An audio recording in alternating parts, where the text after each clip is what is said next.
dick. Fuck. I don't even care. I don't even give a fuck. I don't even give a rat's ass. I don't give a flying fuck about anything anymore. Fuck you. Piece of shit. Fucking asshole. Tell me what it means. Why the fuck? I don't even have anything open. Why am I moving at a snail's pace? The fuck could even be the problem? This shit just doesn't work anymore. I'm gonna have to write an email. Perhaps that's my fault, though. Perhaps it's my fault somehow. All this shit is always my fucking fault. Sorry, I'm sat all the way up on the sofa. Let me come down to you. Yep, cursing right at the start. Well, see, there's been more than 30 seconds. There's been more than 30 seconds of the stream. So that means I'm not gonna get demonetized. You gotta keep the swearing out of 30 seconds and then it's fine. Why the fuck is it like this? Rah! Hate it. Hate it with every fiber of my being. I'm gonna start closing programs. I need a new laptop. I need a new laptop so badly.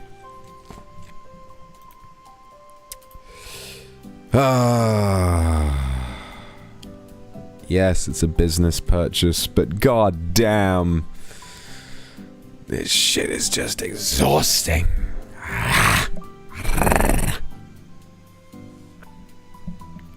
Happy Pride Month, everybody. Just as good a time to remind you all that I might love a bit of that. A super's off? Oh shit, hold up. I need to let you all give me money so I can get a laptop. Let me turn them back on. Give me a second. Happy Pride Month.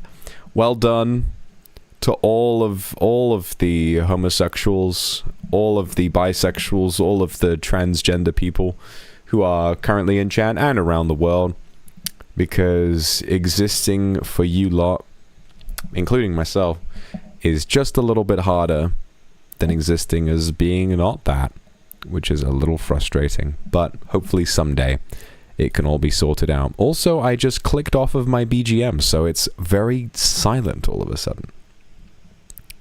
Also, if you want to send me supers, go ahead and refresh. Yeah. Or asexuals. Any kind of... You know, Pride Month is not just about the LGBT, although that's where it began. Pride Month is about pride as a concept. Where the fuck is it coming from? That's so loud. Oh, shut up. Oh, shut up. Oh, behave. There you are. There you go. Fuck me. Sorted. Pride is about pride as a concept. It's about having pride in who you are. It's about loving yourself, and it's about having the confidence to be yourself. And it's about asking, will there ever be a day when we don't have to worry about who we are? That perhaps who you are is just a fact of life and not something that you should need to fight for. We must fight regardless. But someday we can pray that maybe there will be a day where we do not have to fight, and that people can simply be themselves no matter what. And it includes everything. It includes everything. I have pride in who I am. I have pride in being...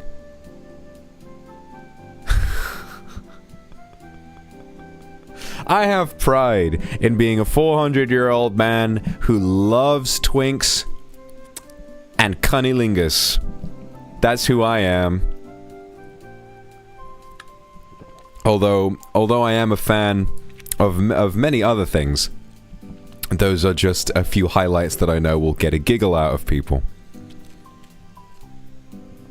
Kairos, thank you very much for the super. Yippee! I'm doing well. I'm doing very, very well.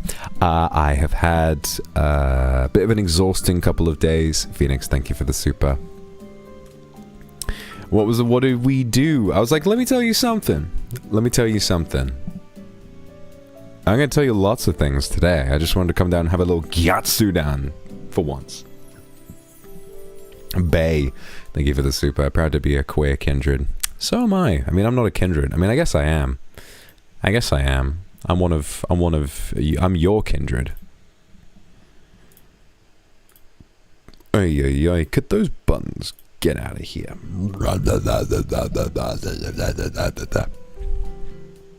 I am the kindred of all time.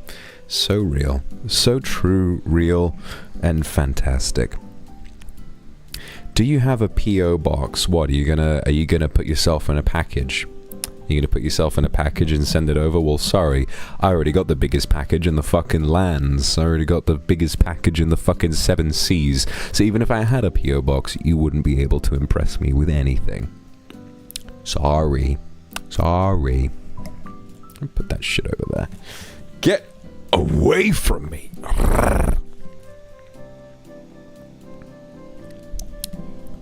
So, all I want to do today is to catch you all up a little bit, talk a little bit, because I miss you. Most scuffed stream, you clearly weren't here on the 22nd of May.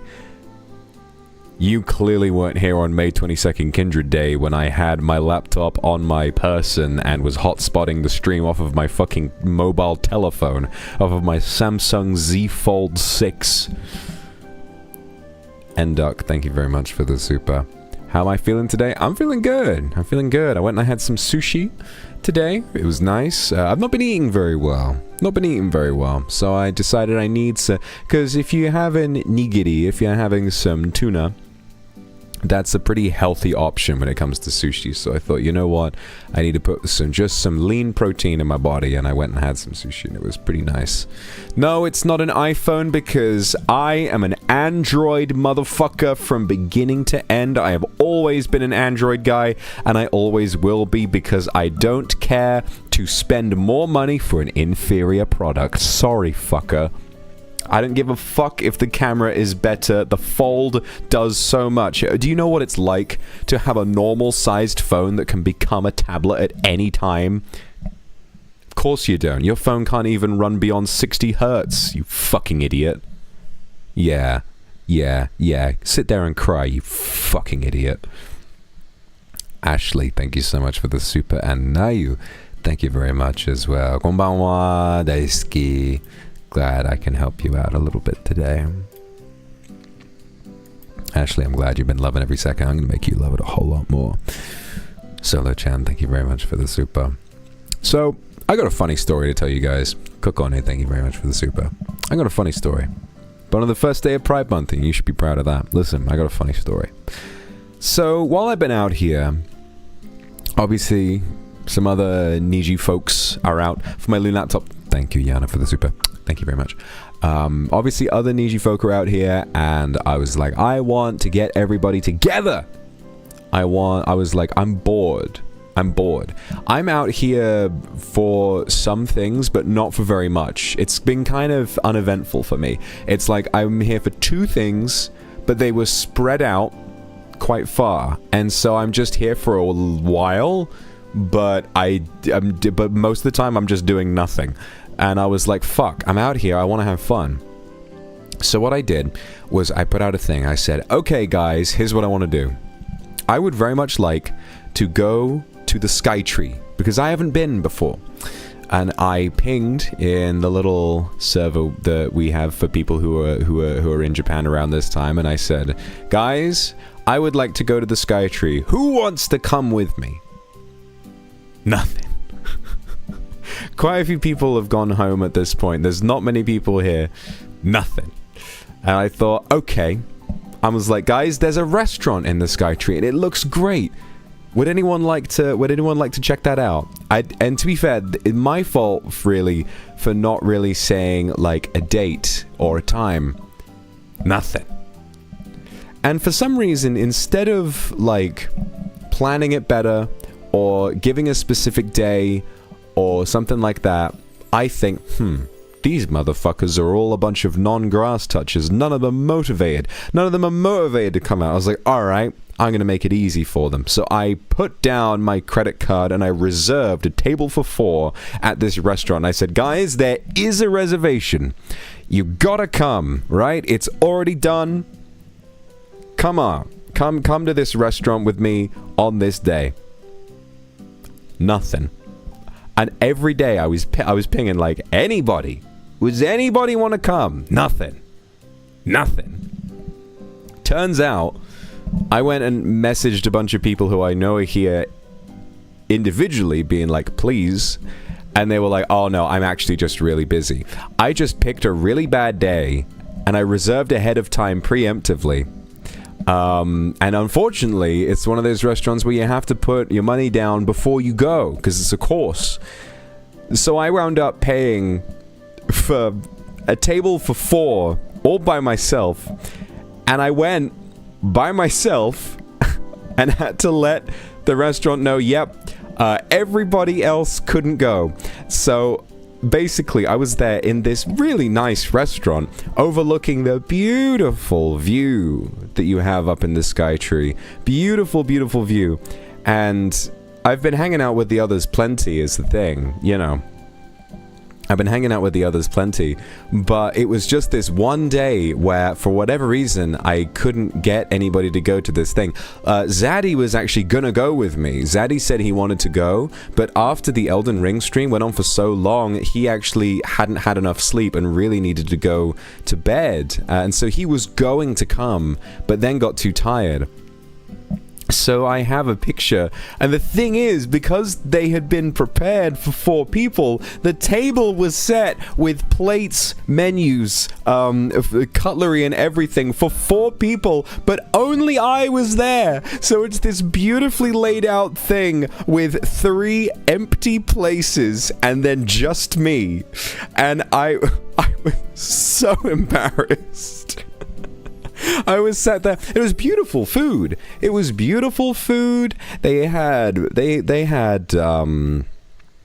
Kobe beef and swordfish and scallop and mussels, all kinds of beautiful seafood. It was fantastic. I loved the food. I had this trio of non-alcoholic wines that were beautiful. But I just sat there and I was like, man, this is so embarrassing.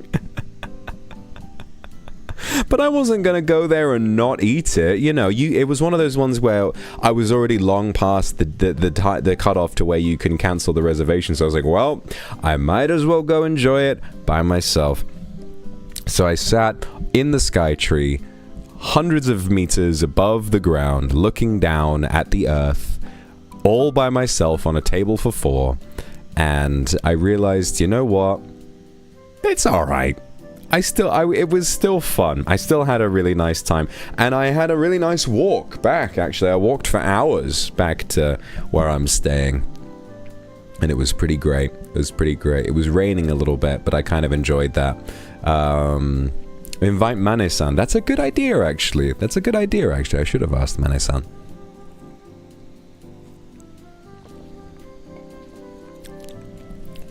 So that was pretty funny. Wednesday, thank you very much for the super. Oh yeah! Which Tim Burton drama do I like the most?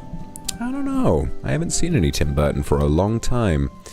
I know Nightmare Before Christmas is only produced by Tim Burton, but it'll probably be that. I mean, it's got his, his DNA all over it. Oh yeah, I had a good time. And we're gonna meet up again pretty soon, It's just one of those times when things didn't really come together, and I'm not really the best at organizing events and stuff like that. But it was pretty funny. So, there was that. And also, surprised I haven't talked about this yet, because it was a little while ago. But Doppio and Marin and I went to USJ. I had never been before. And Doppio said, we're gonna go. And I was like, oh, sure, I'll go. And so we went. And it was really, really cool. Ame, thank you so much for the Akasupa. That's really kind of you. Don't worry, I'm okay. So we went, and it was really, really cool because obviously they have Donkey Kong Country as a new attraction. And so can you fucking imagine my excitement learning as a rabid Donkey Kong fan? You guys know from my reaction to DK Bonanza being announced. Oh my god! I was right. I was fucking right. I was so excited, and so we beelined it for Super Nintendo World right out the gate, and I was amazed. I was amazed at what it was like. I was amazed at how cool it was. And we went there and we did the Mario Kart ride, which was all right. I'm not really a fan of like the whole genre of, you know, on-rail shooter type rides, but I'd say of the rides where you have to shoot at things in like a little turret on the cart, I think that the Mario Kart run was the best of those kinds of rides. But overall, it's just not my favorite thing. But so Nintendo World was cool. We got the bands. I was actually a real baller about it. I got bands for the other two as well, and they said we're not gonna get them, and I was like, "Fuck you!" and I got them for them. Doppio was Toad, and I think and Maridin was Peach, and I got DK obviously because he's my Yoshi. So we went and we did that, and went around punching the little blocks and stuff like that, and then so we went to Donkey Kong Country, and it was amazing. You go in.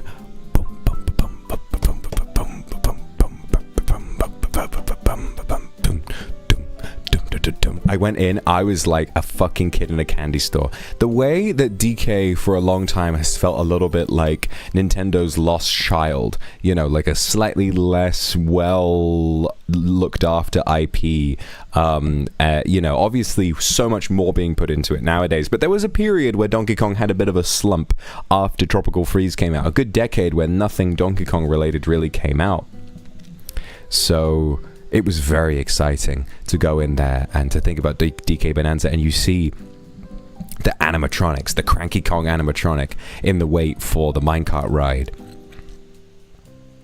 And I bought this weird Donkey Kong hat, like this little Donkey Kong hood, and this like Donkey Kong Hawaiian shirt, which is just like a Donkey Kong, it's like a shirt with a load of PNGs of Donkey Kong all over it. And I wore that in the meet and greet to go and meet Donkey Kong. And it was so fun, because while I was wearing that, the staff could clearly tell that I was the biggest Donkey Kong fan of all time. And they were like, oh, DK, and I was like, DK, and started like doing all of this monkey stuff.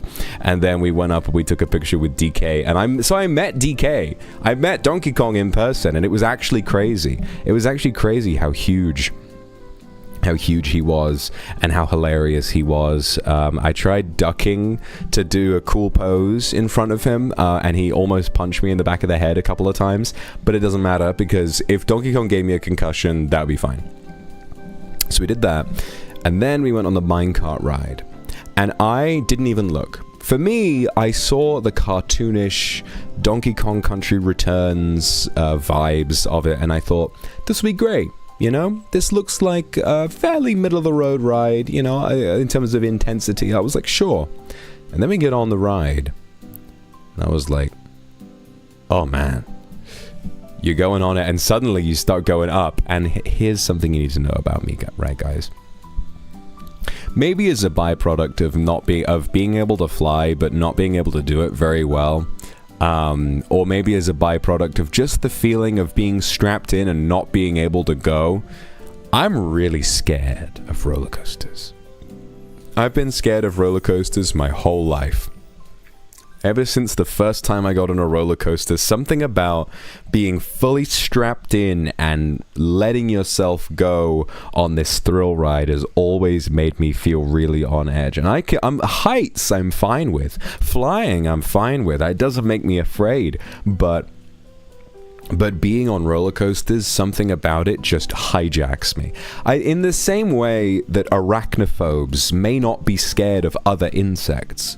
You know, the Minecraft series where the guy plays with the arachnophobia mod, and he has a fear of spiders, and he sees moths and centipedes and ants from that, and doesn't have a reaction at all. He's like, those are fine. The moment it's specifically a spider, he screams and cries and freaks out and runs away. For me, big death slides, you know, like flying in a plane, even during turbulence and stuff like that. Massive heights, Skytree went on the glass floor, totally fine. Roller coasters specifically fuck me up.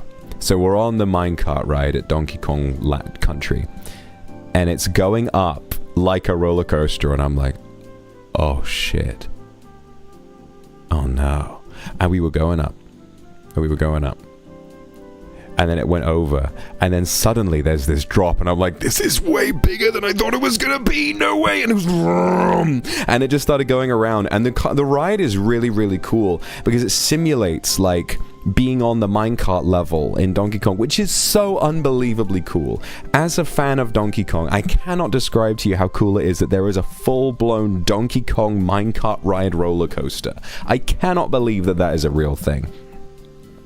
But we went down it, and then there's the moment where you see Tiki Tong. Do you guys remember we played Donkey Kong Country Returns, and Tiki Tong made me tear my hair out, and he's the final boss from that game? Tiki Tong shows up, and then you go on a really, like, deep, you know, really high drop, but I was like, oh shit, this is fun! And I was actually really into it, and I had a good time, and I was like, oh fuck, you know, and for the rest of the day, I had this bug in me. I was like, I want to go on some more rides, you know?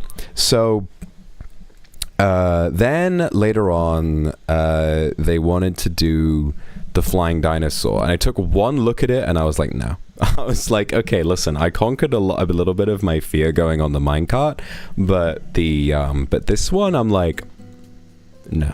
Not for me. I did go on Jurassic Park the ride though, with the big drop, and that kind of really caught me off guard, because I've been on log flumes before. I've been on the ones where it goes down, even though at one point I went on a log flume with my parents, and there is a picture out there somewhere of me with, it's the log flume, it's the Jolly Roger Bay at fucking Legoland Windsor. Me with my eyes closed, tears streaming down my face on a ride made for fucking children. But went down that, you know, but I thought, you know what? I've been working on roller coasters. I've been back to Legoland since. I can do better. And so I went on Jurassic Park the ride, and I was like, this is great. That drop is crazy. The drop at the end of Jurassic Park the ride is actually fucked up. Like, I really felt my heart stop for a little bit when we were dropping. I was like, whoa, that's really high, you know. I think that felt like it just about reached my limit, where I was like, that was fun, but I'm actually a little bit, like, shaken up by that. I'm actually a little bit shaken up by that now, you know. Like, I needed a break after that. But it was fun. It was fun. And while the others went on the flying dinosaur, I went to the... Oh, this was so funny. Oh, I just remembered. So, while the others went on the flying dinosaur, I went to the Lost World Cafe in Jurassic Park World. And I had a couple of beers, and I had a night. The food there is good. I had a roast chicken, and I had a couple of beers, and I was sat there. I was like, you know, I'm relaxing, and I watched as the roller coasters went by. I was like, I'm so glad I did this instead of going on the thing. Also, Coco, thank you so much for the Aka Super, darling. Thank you. You're very, very sweet to me. Thank you.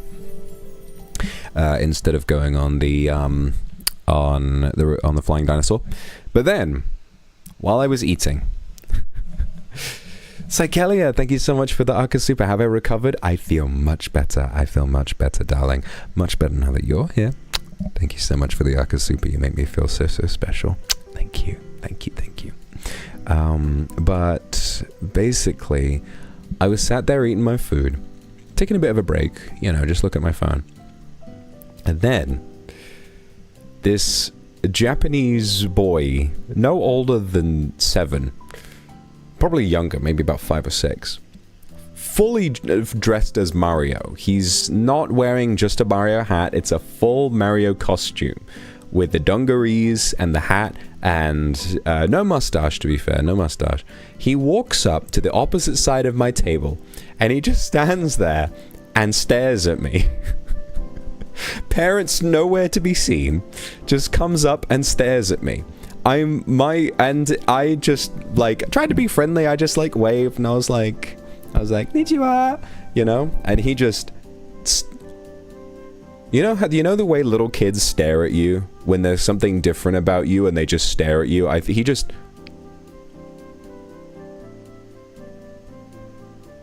think that he probably had never seen a white man with long hair once before in his entire life and was just very confused. So he just stared at me for a while. And then suddenly just kind of, and then just turned around and walked away. I think after about 45 seconds. I didn't want to like tell him to leave or anything. I didn't want to be rude, but he just stared me down, asserted his dominance, and then left. And I was like, I mean, that was really cute, but also like, I don't know. I don't know what I should make of that. It's really funny. His style icon for now. Maybe. That'd be kind of wholesome. That'd be sweet. Never seen a demon before. Don't worry, I gotta wear my human disguise when I go somewhere like that. Kumaki, thank you for the super. And Winter, thank you very much. Like rides that pick you up and drop you towards the earth makes you feel so uneasy. Yeah, you get it. But after that, we went, they wanted to do Backdrop. The one where it's out the front of USJ, but it's the one where the car goes backwards. And then we got in the line, I was like, I don't know, guys. I don't know if I can do this. Because the thing about roller coasters for me is that I don't think I've ever been on a roller coaster where I got off it after having actually done it and was like, I fucking hated that. Why did I do it?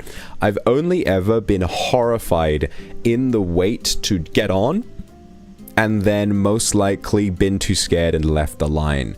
But if I've ever actually gotten on one, it's fine. So the thing about Backdrop is that I saw it.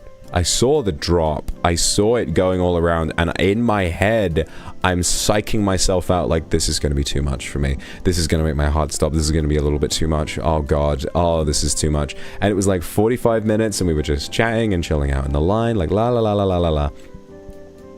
And then literally we are about to get in the car, and I see it, and I freak out, and I'm like, I can't do it. And then I just turned around and went on the little elevator and left. I felt so embarrassed, but I was like, this one feels like too much for me. I just saw it and I got psyched out.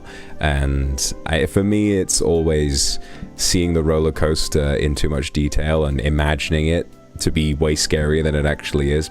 I'm sure I would have enjoyed it if I actually got on it, but that's still something I would have worked through. But this was near the end of the day. And there was one thing left. There was barely any time left before the park closed. And then we were walking around, and there's a very short line left for this ride called Space Fantasy. Mueko, thank you so much for the super. The DK area is very cool. We went for this ride called Space Fantasy, and I thought, this looks fun. And they let us in as the last group, you know, kind of cut us off right after we got on. And so we went on Space Fantasy.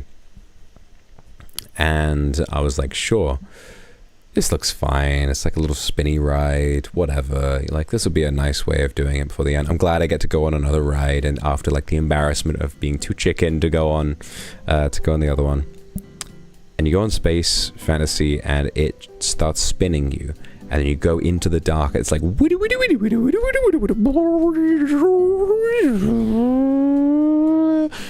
beep, beep, beep, beep. And then you spin and you go, whoa! And like I was screaming my head off and I was like, ah! But I was having fun. Like it was a very fun ride and I really enjoyed it. And I was like, ah! Ah! You know, but it was really, really fun. And then at the end of the ride, you go through this thing where it's like you get shot and die. Like, you go through this thing where it's a bunch of reflective, room is reflective and there are bright lights like you're passing through a supernova and it's like bang, bang, bang, bang, bang. It felt like they just pull out a gun and shoot you in the face and then it's over. And I was like, brrr. And I got off and then Manadine said, that was probably the most intense ride we went on today. And I was like, really? That was fun. And she said, yeah, if you can go on that, you can definitely go on Backdrop or Flying Dinosaur. And I was like, really? Oh. So maybe next time, maybe she was just trying to be nice and trying to encourage me. But maybe next time I might push myself and go on some other roller coasters. Because I really do want to kind of work my way up to doing some big ones at some point in my life, because it's a silly thing to have a fear of when generally roller coasters are so well maintained and they are so safe. You know, there's nothing really to be worried about. But I want to be able to work my way up gradually, you know, to the point where I can go on Fujiyama and I can go on all of these other big ones at some point, because they do look fun. It's just scary for me. Something about, you know, relenting control and just letting this thing shoot me through at 1,000,000 miles an hour. Yeah, take it step by step. Phobias aren't logical, but it also sucks to live with. I wouldn't call it a phobia per se. Maybe it is. I don't know. Specifically, roller coasters just give me a bit of a hard time. But I overcame a little bit of it after that, and that was nice. So it was good. And I had a really, really nice weekend hanging out with my friends at the theme park, and felt happy and lucky that I got to do this kind of thing. So it's pretty cool, isn't it? Yeah.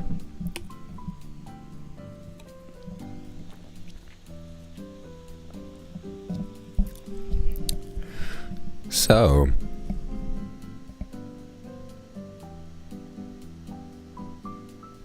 you come here often?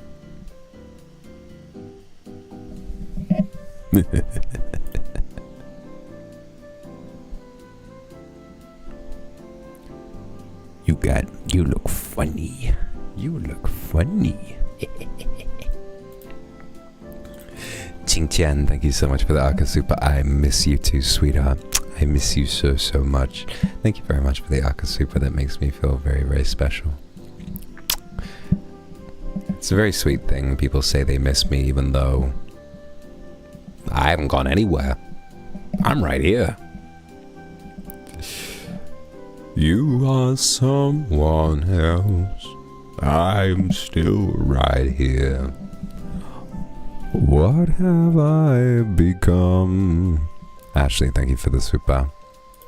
And Lily as well, thank you very much.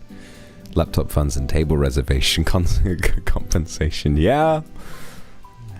I'm gonna need a little bit to make up for that. It was a very expensive mistake. Not that expensive, but it was definitely a very silly mistake. Misa, thank you very much for the super. Welcome to Osaka. Yeah, Osaka was cool.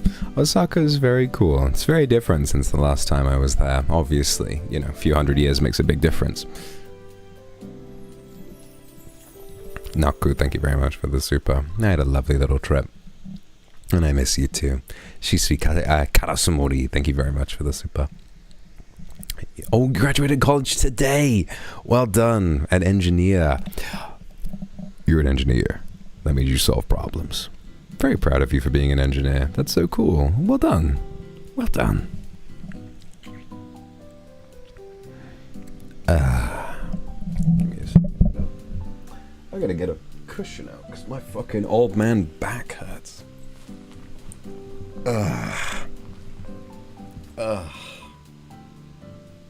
So,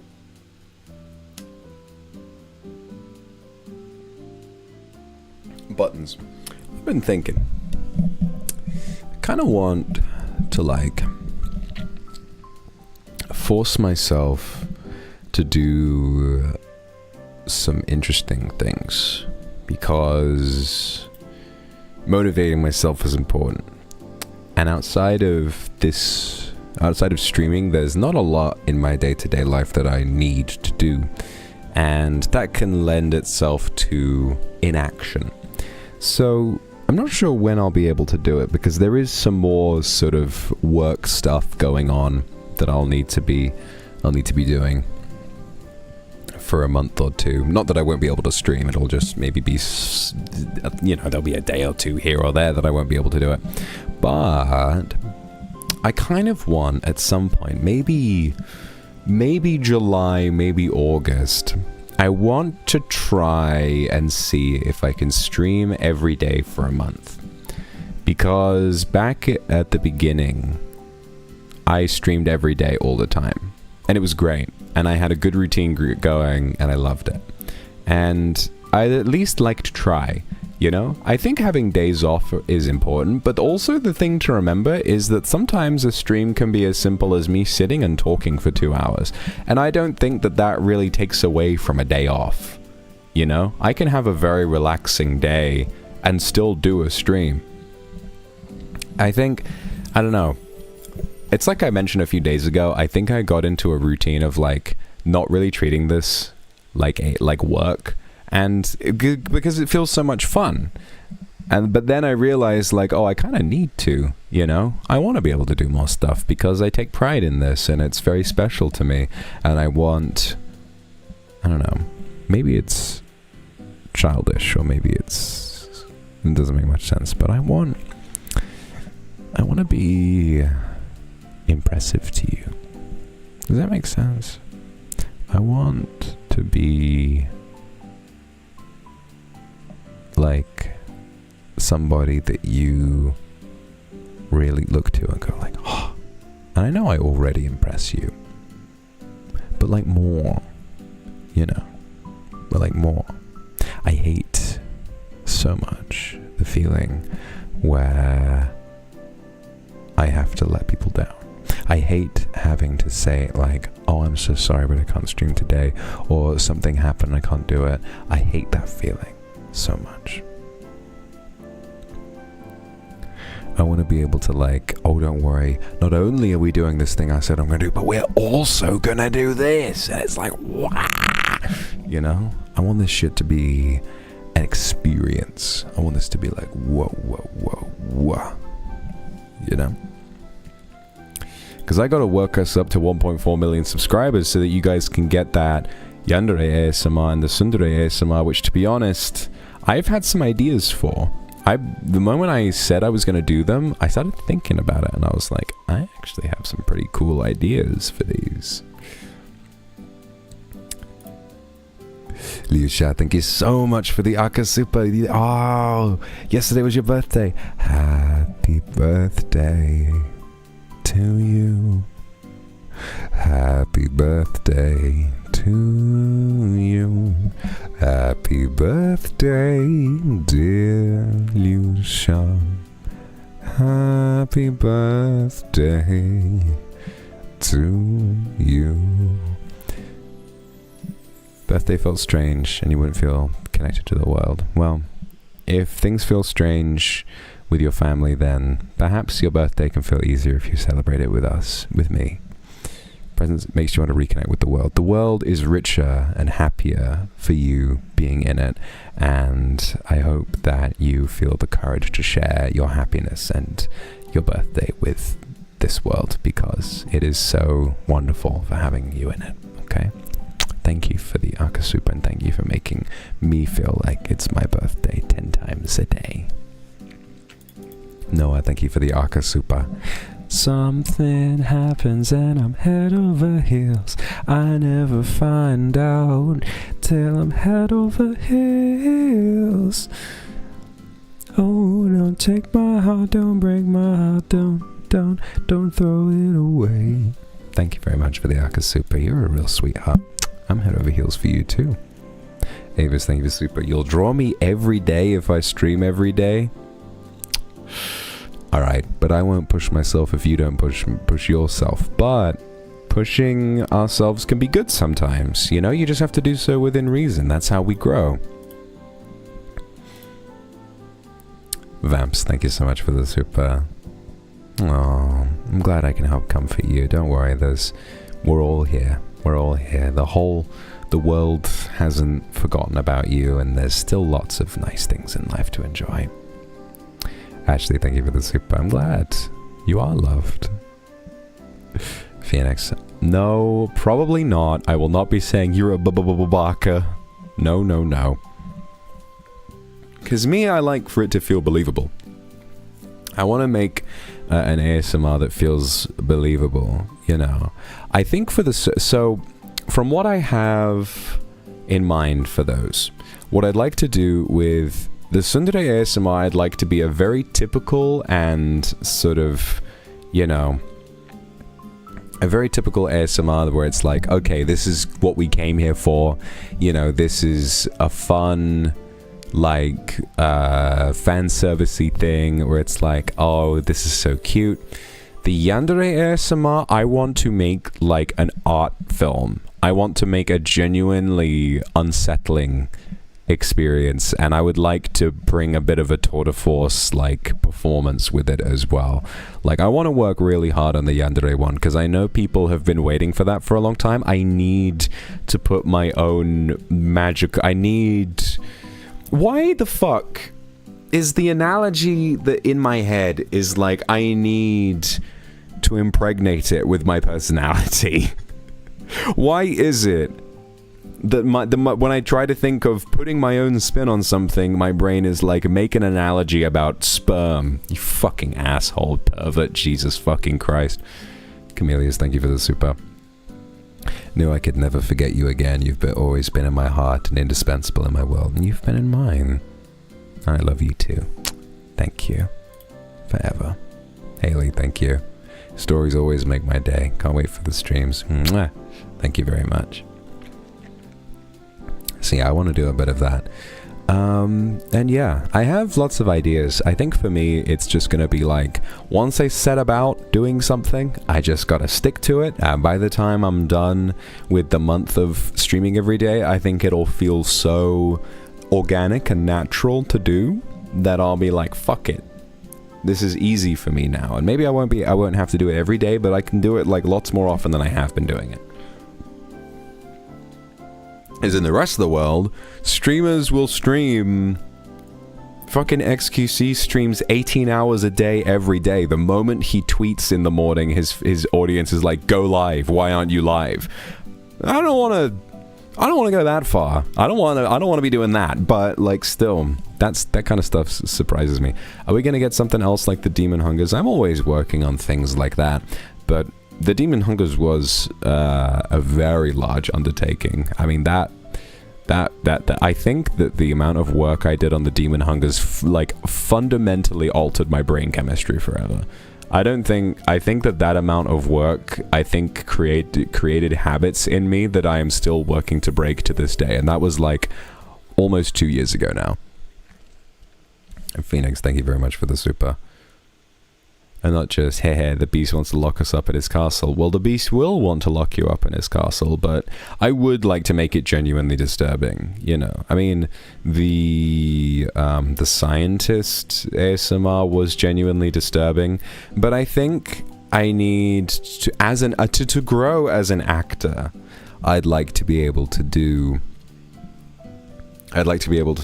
you know, abandon the sense of embarrassment, because I think recently, maybe in the past year or so, I've developed this weird sense of self-consciousness when it comes to ASMR and when it comes to like performing on stream, and I need to break that somehow. So I think just like, you know, trial by fire is the way to do it, and to not even worry about it, because getting into character on the old ASMR stream was like a really good sort of acting exercise for me, and it's a craft that I really care about and that I want to get better at. The Scientist was the best you've ever watched. Scientist was the best one that I did, you know, that's the one that I still look back on the most fondly, and I was like, I cooked so much with this one.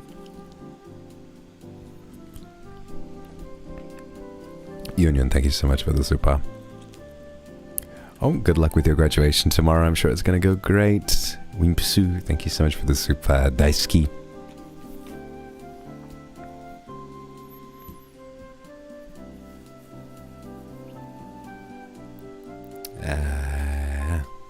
Ashley. Oh, okay. Well, I hope you have a great rest of your day, Ashley. It's been lovely to see you today.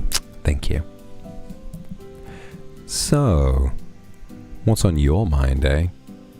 What's going on with me? Hey. Move, buddy. What's going on? Oh, that's the issue. Fuck me. Hang on a minute. I'm about to disappear. That's what happened.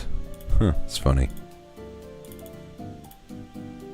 Do do do do do do do do do do. Good morning, starshine. The earth says hello. The people above us, the people below. Good morning, starshine. You bid us farewell. I can't remember how the rest of it goes. I've been watching The Simpsons. We should do a fucking Simpsons watch along. That's some classic telly. Used to watch The Simpsons with my dad. That was a good little father-son tradition for a while.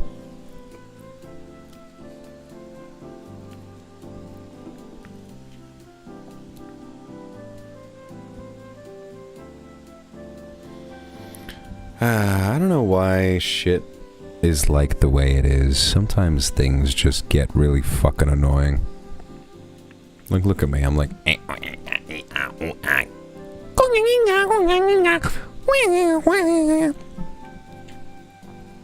You're wearing your Simpsons pajamas. That's cute. Hey, Homer. That was my genuine, honest-to-God attempt to do bot. I think I need to end stream after that. That was a little too cringe. Don't have a cow, man. No, I don't have that. Jennifer, thank you for the super. Good morning, beautiful. May Grace, thank you for the super as well. Aww.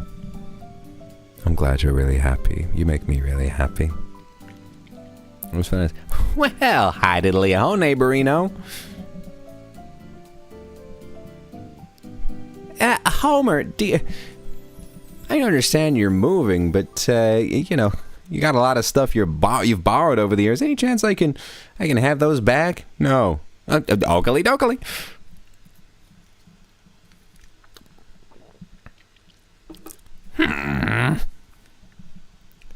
Homer.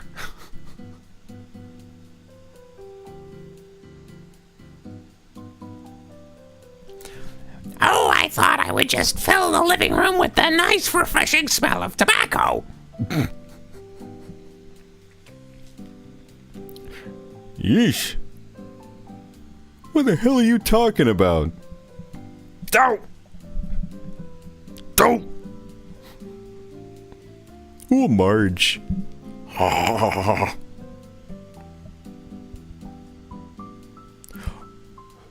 Bart.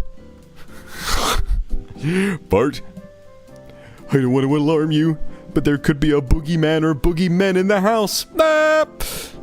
Cindy, thank you very much for the super. A little fun for your new laptop. Glad to see you today and love you more than yesterday. Really? I love you more than yesterday too. I didn't think that was possible. Alfred, thank you for the super. Aww, whatever you're cooking, I'll be proud of you. Thank you. I'm proud of you too.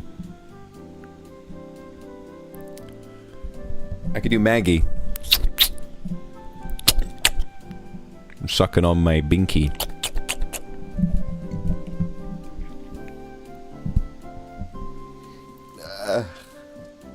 Why am I moving so slow like?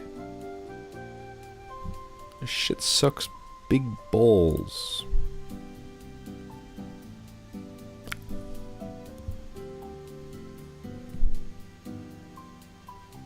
I don't get it.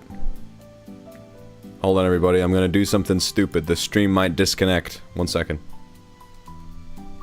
Oh, come on.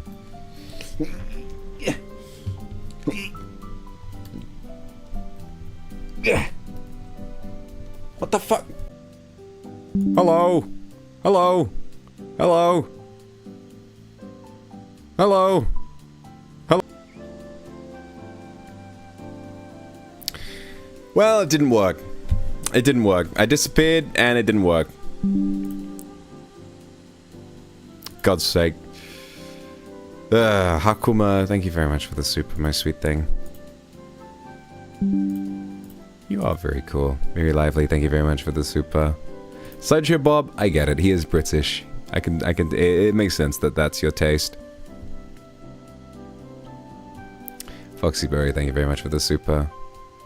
Oh, that should be good. I hope you enjoy it. Damien, thank you very much for the super. Nope, you're staying in there. Mayu, thank you for the super. I love you too. Daisuki. Phoenix, thank you very much. Bye-bye. Bye-bye, everybody. I died. I died a terrible death. And unfortunately, I can only exist in a PowerPoint presentation now for some fucking reason. This is just how it works now.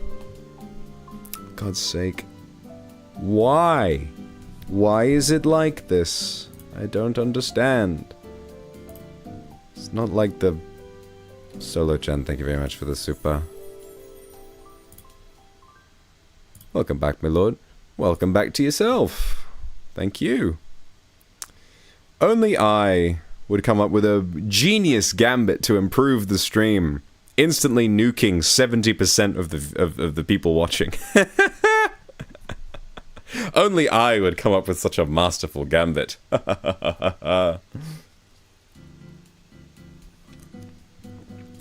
I've always been a genius. Rapid relief. Jimmy 2 frames. That's me. Listen, I'm stressed. I need you to come and give me some rapid relief, if that's alright. Come over here and relieve me of my fucking life, because I've had enough.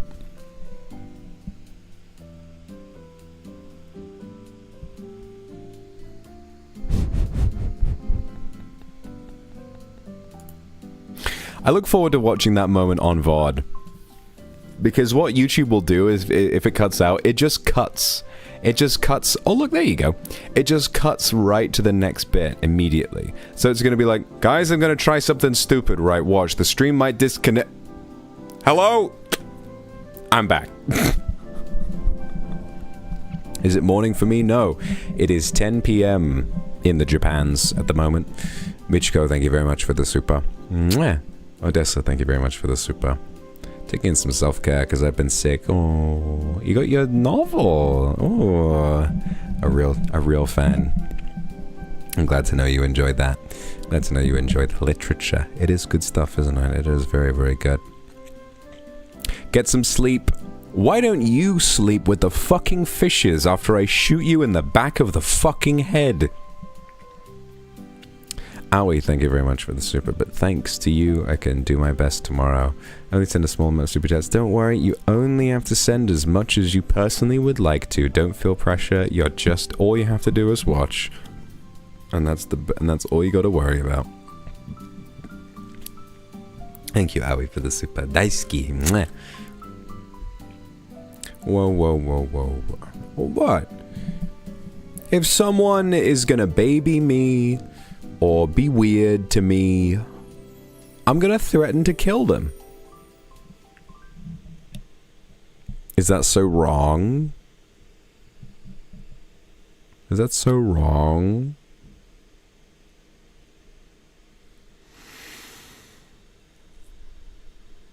Eh. Eh, eh, eh. Eh.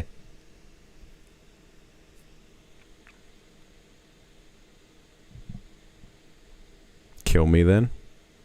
Alright, you insisted. Wait, it's playing... Who the fuck said you could do that? Somehow the Dover Syndrome BGM autoplayed to the grande mashup of Shooting Stars and Sky Full of Stars by Coldplay. Great idea. Yeah, that's just what I was thinking. To be fair, yes, there's a meme that Grande makes Reddit humor, but some of those mashups are pretty good, actually. 'Cause you're a sky full of stars. I think I saw you. Yeah, not really for me, actually. I don't know if I got that much. I don't know if I got the range for that one, actually. Damien, thank you very much for the super. Your final major project went great. Professor told me to tell you. Thanks for being a part. Ah, I love you too. And well done with your FMV. That's big work, but I'm proud of you. You did it. Well done. What is Grande even up to these days? I don't know. Apparently he was in med school and was going to become a surgeon, and then he dropped out so that he could make Reddit videos, which is pretty funny. But hey, I mean, he's probably made far more money from that than he ever would have from operating on people's brains. So whatever. Imagine if your brain surgeon was Grande. Wouldn't that be funny? Phoenix, thank you very much for the super. We like you threatening us.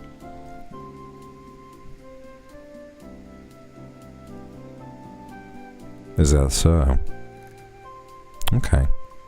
Dumpundum, thank you so much for the super. Happy Pride, woohoo! Manifesting a cute GF this month. Or I'll just go back to pretending to be straight. Not really, I'm bi. You're one of the few men I like, though. Stay hard, king. This is incredibly gratifying for me, I'm going to be honest. If there's one thing I like, I'm gratified when anyone is attracted to me. This is one of the greatest things about this job. But if there's one thing that really does tickle me, it's when a lesbian discovers she's bi because of me. It's when a straight man discovers he's bi because of me. Or, I think, perhaps the crown jewel. And by the way, on the subject of Pride Month, you are no less deserving of your own pride if your sexuality changes. You don't need to worry about labels. You're no less deserving of being a part of any given community if your sexuality, if you feel a change in it one day. This happens. You don't need to define these things. Do as you will, live your truth, because that's what Pride is all about.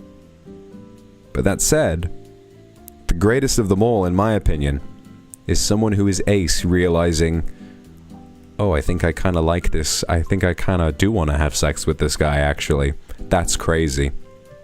Someone who's never even considered sex before, being like, you know what, I hadn't, but like, this guy might actually... Oh damn. Now, of course, if you are asexual, I'm very proud of you for realizing that about yourself, and I'm so glad that you can live your truth. But there is just something that makes me feel like I have the most power in the world. That was the...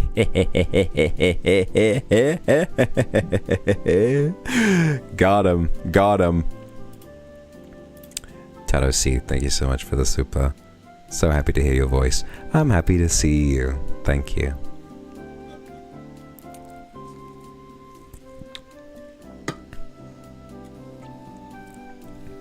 But yeah, I mean,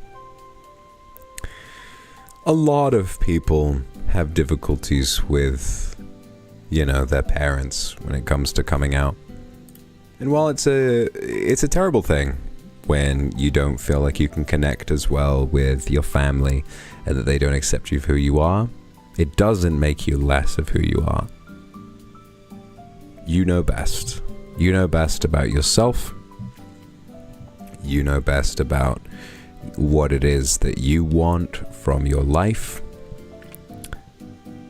And even if some people in your life don't support you, you will come out the other side as a happier and freer person if you have pride in who you are. Lou, thank you very much for the super. Just Vox sexual, I fear. Right. So I guess I better get back to making those ASMRs again, because otherwise you're just going to be completely dry on material. The spank bank is just empty if, like, nothing appeals to you except me. That's pretty cool, though, actually. Camellias, thank you for the super. Always thought I wouldn't like anyone. See, that's wonderful. I'm glad that I could have, you know, watered the crops a little bit. And who knows, maybe you can start to realize that you might have feelings for all kinds of different things and people. John Pork. John Pork? Oh my god. He's calling. Moshi Moshi. John Pork? Hello? Kokone, thank you so much for the super. Yeah. That's the thing. I think I had known for a while that I was bi. To be truthful with you, I saw someone tweeting about this. About how, you know, about how my first sort of real crush was on Uesugi Kenshin. And since then, you know, that falling out might have made me doubt my sexuality in a way. But if I was to be very honest with you, I really think that it is just centuries of living in homophobic societies and the homophobia being beaten into you over a while that just makes... Because you know me, I'm a people pleaser. And if you're surrounded constantly by homophobic people, you will just start to resent that part of yourself. And so I think over that many years, it just got completely buried until more recently, when I felt comfortable enough to actually really think about it and embrace that side of myself again. Because when I look back, there are plenty of men in my life that I recognize now that I definitely had feelings for, but the entire time I was like, no, but I'm not gay though. I'm not gay though. No. No, I'm not gay though, even though I definitely liked them. And I knew it, and I think deep down I knew it at the time, and I look back and I curse myself because I'm like, fuck, I never did anything, you know? I know now, and I can live my life better now that I am more aware of that, but it is annoying. It's very frustrating. This is a very mild consequence of my own homosexuality, compared to what many people have gone through. But at all ends of the spectrum in terms of how much people have suffered, you know, none of it is good. Everybody should get a chance to love who they want to love. But that's life. That's life. That's what all the people say.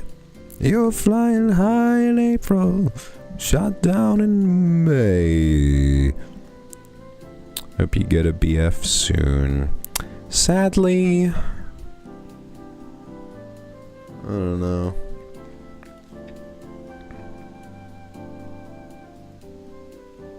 Might just have to be foreseeable future. At least I got you, eh? Thought I only enjoy yaoi, not safe for work, and now I make 3+ straight dojin. There you go. There you go. It's all about embracing it. And they're really good, I gotta say. For a first timer, you definitely know what you're doing. Obama's elf? Oh right, Obama's elf. I don't wanna be Obama's elf anymore. Phoenix, thank you very much for the super. I want to marry my best female friend when I grow up, but platonically. It kind of annoys me. Ting-Tian, I'm watching you. On stream, I hope.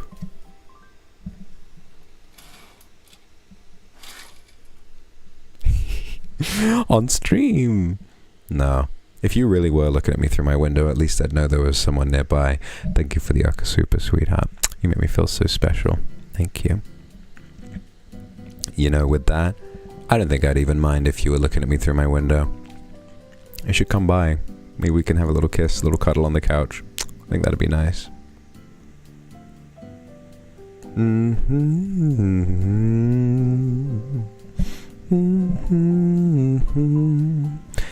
Yeah, it's just so annoying to me.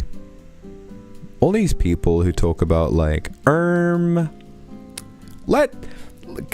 listen, I know Pride Month is not the best time to talk about this, but there's something that annoys me.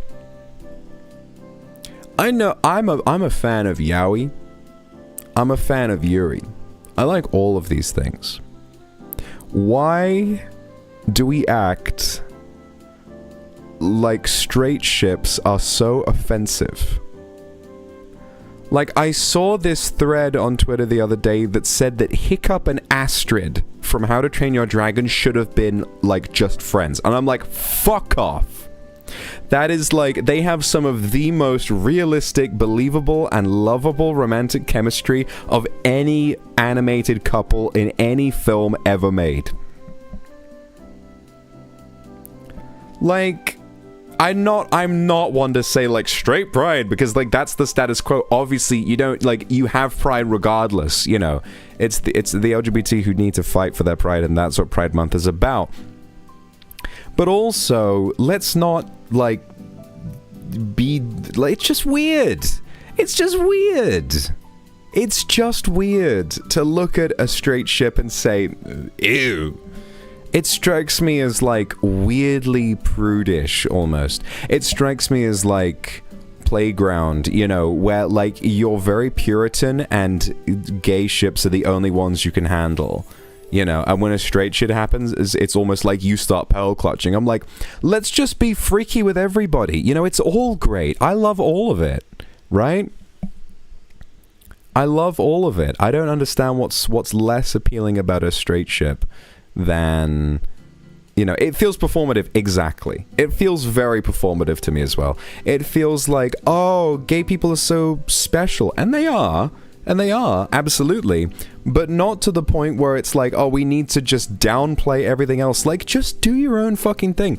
If we treat gay ships and we treat yaoi like it's so superior and so beautiful compared to every other form of love, then I fear that it will never be viewed as just normal love.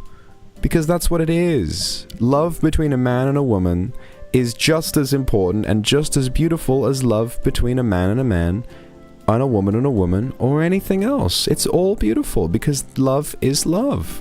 It just strikes me as very childish is all. You know, I love a lot of straight ships, I love a lot of gay ships, I love a lot of lesbian ships. It's all great. I love it so much.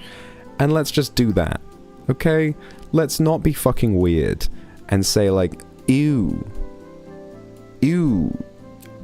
Bestie, what are you doing shipping these two? She's for the girls. Like, guys, this is like a 35-year-old lady on AO3. Why the fuck do you care? Let her write what she wants to write. Just relax. Please, fucking relax. Okay? Let this lady write what she wants to write, okay? You know, this is like the one thing, okay? She works as a supply teacher. She has not been having the best time in her married life or her relationships. This is her one thing that she gets to do. This is the one thing that she gets to do in her spare time. And you're sat there like being like, this is very problematic that you chose to ship these characters that are these. Like, are you listening to yourself? It's a ship in a fucking TV show. It's meant to be fun. Anyway. That's fine. It is what it is. Exactly. It's all performative. It's all performative. Like Morticia and Gomez. Exactly. Right? Love is love. Just relax.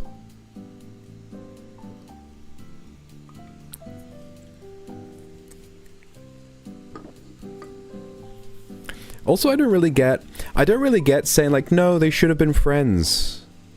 I don't know. I feel like it's kind of boring. To be like, okay, these two characters have progressed to be in love. Oh, I liked it when they were just friends. It's like, people fall in love more often than you would think. People who are in close proximity and who are desperately close to each other and are also two attractive people who are each other's member of the preferred sex and spends all their time together. I feel like the chances of them falling in love at some point are quite high, you know? Tokito, thank you so much for the Akasupa. Just want to let you know that even though your sexuality is a PS5 controller, I still love you and I'm proud of you. Now listen. Now listen. I am only using the PS5 controller to simulate what I will be doing to you only 30 seconds after the stream is over. Okay, so you better sit down, shut up, and be ready for it. Because if I have to simulate it too hard, I'm gonna get an electric shock. Phoenix, thank you for the super. Tell us your ships. Obviously, Raylo is the GOAT. Better than anything in the whole world. I also, back in the day, I'm gonna have to really think, because I haven't, like, shipped anything seriously in a long time. Oh. Obviously. Well, I feel like canon ships are a different thing. And I think Star Wars is the one I got most into. Obi-Wan and Anakin. That's peak. Okay. I never really got too into it with Marvel. Storm Pilot? No. Actually, you're so right. How could I forget? Finn and Poe have the best chemistry of all time. The best chemistry of all time. Those two, holy shit. Their first meeting, Poe all confident, trying to keep his cool, Finn freaking out, both of them finding comfort in each other. Such great conversation, such great chemistry, both those actors working together, both actors wanting their characters to be gay, but Disney wouldn't let them. So sad. So sad, because that would have been so brilliant. Giving him taking the jacket because he thinks Poe is dead. Poe is alive, comes back, and he's like, oh, I got your jacket. No, keep it. It suits you. Those two were in love. They were in love. That was a beautiful relationship. Okay? It was a beautiful relationship, and I am sick and tired of us acting like it's not. Okay? I'm sick and tired of Disney not allowing this kind of thing to happen. We want more gay shit. The world wants more gay shit, okay? Do not just have one lesbian kiss at the end of episode 9 with two characters we don't know the names of. Let the main characters be gay, because many people in life are gay.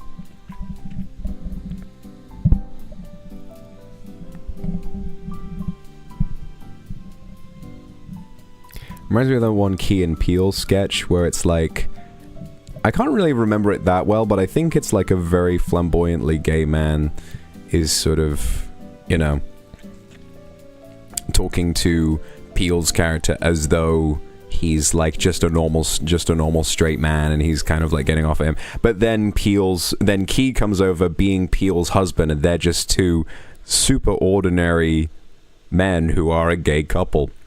And that's what so many people don't seem to realize, is that, you know, most, at least in my experience, most gay couples are just ordinary people. Then there's no political angle to it. The idea that Pride Month is a political thing is terrible, because what is political about love? Nothing. Why do you feel that gay people are harmful? Why do you think that there's anything offensive about them existing? Why do you think that they are propagandized in that way? Well,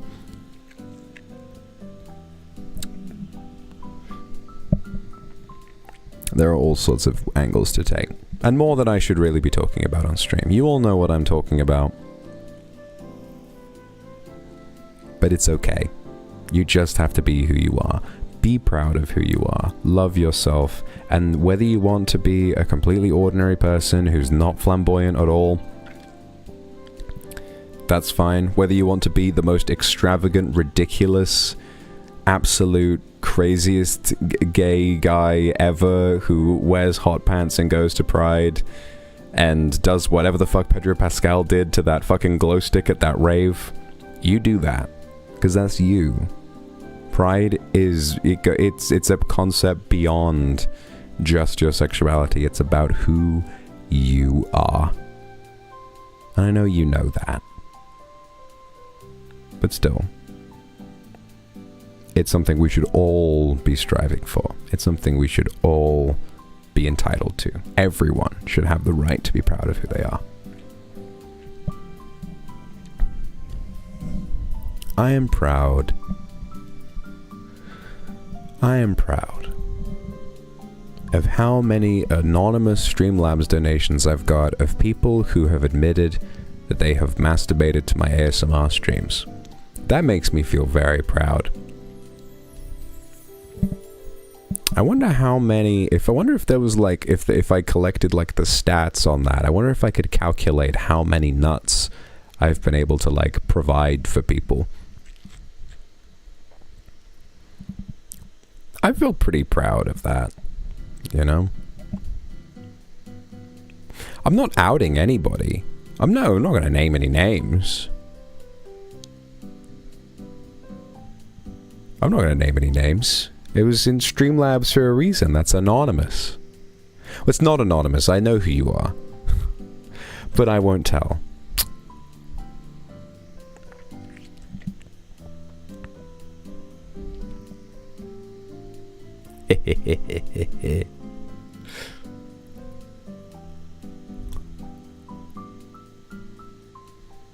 And to the people who send weird messages and just change their name, it says your email as well. I know who you are. It's the funniest thing. I'll see someone with like the name they've changed to be like a single letter or like anonymous, and they say some weird shit, and then I'm like, I wonder who this is. All I gotta do is click the name and it'll tell me every other name you've sent me Streamlabs under. I'm like, oh, it's you. Oh, how disappointing. Maybe just don't spend $5 to be mean to me. That's just a very bizarre thing to do. Actually, keep doing it so that I have more money. That's a great idea. Tennis Wildheart, thank you for the super. It's a lot. See, you're welcome to out yourself. That's, again, have pride.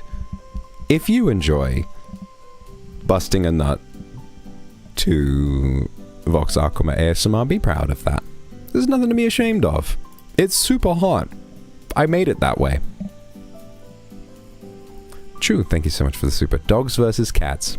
I think in a fight, most dogs would win in terms of pure strength, but I think cats have an easier time of scaring dogs. So, I think a pack of dogs could probably work together, so I think in a fight, dogs would probably win. But 1v1, I think cats would be able to scare the shit. A cat would be able to scare a dog enough to kind of mentally dominate it and would then win in a fight. But I guess it depends on the size, because dogs vary more in size. If we're talking big cats versus big dogs, obviously a lion can beat a big dog any day of the week, like a St. Bernard. What the fuck is a St. Bernard gonna do to a lion? But you know, like a decent-sized dog versus a house cat, if we're talking just house cats, then, you know, that's sort of a different thing. Tugs, thank you very much for the super. Very close in church. In church? Were you like in a... Was service going at the time? Was the sermon going? Or were you... Or did you sneak off to like one of the corner of the communion room to rub one out? What the fuck? Were you listening to Reverend Lovejoy being like, and as the Lord tells us we should do, while you were just listening to me go on some She was on her knees, but not to pray. Good lord, that's some freaky shit. I'm kind of jealous. That sounds like a... If you didn't get caught, that sounds like a really wonderful Sunday.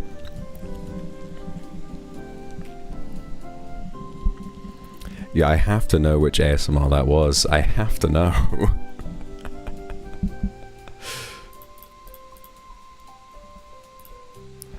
Ami, thank you for the super. I have your stream in the background. Just got 2 back-to-back 5 stars in Genshin Impact. There you go. I am a good luck charm. I bring nothing but happiness to everyone around me. What can I say? You're welcome.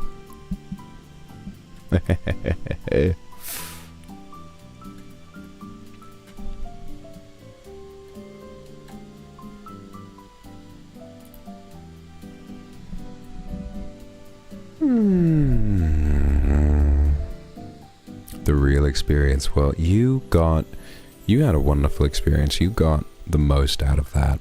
So that's pretty cool.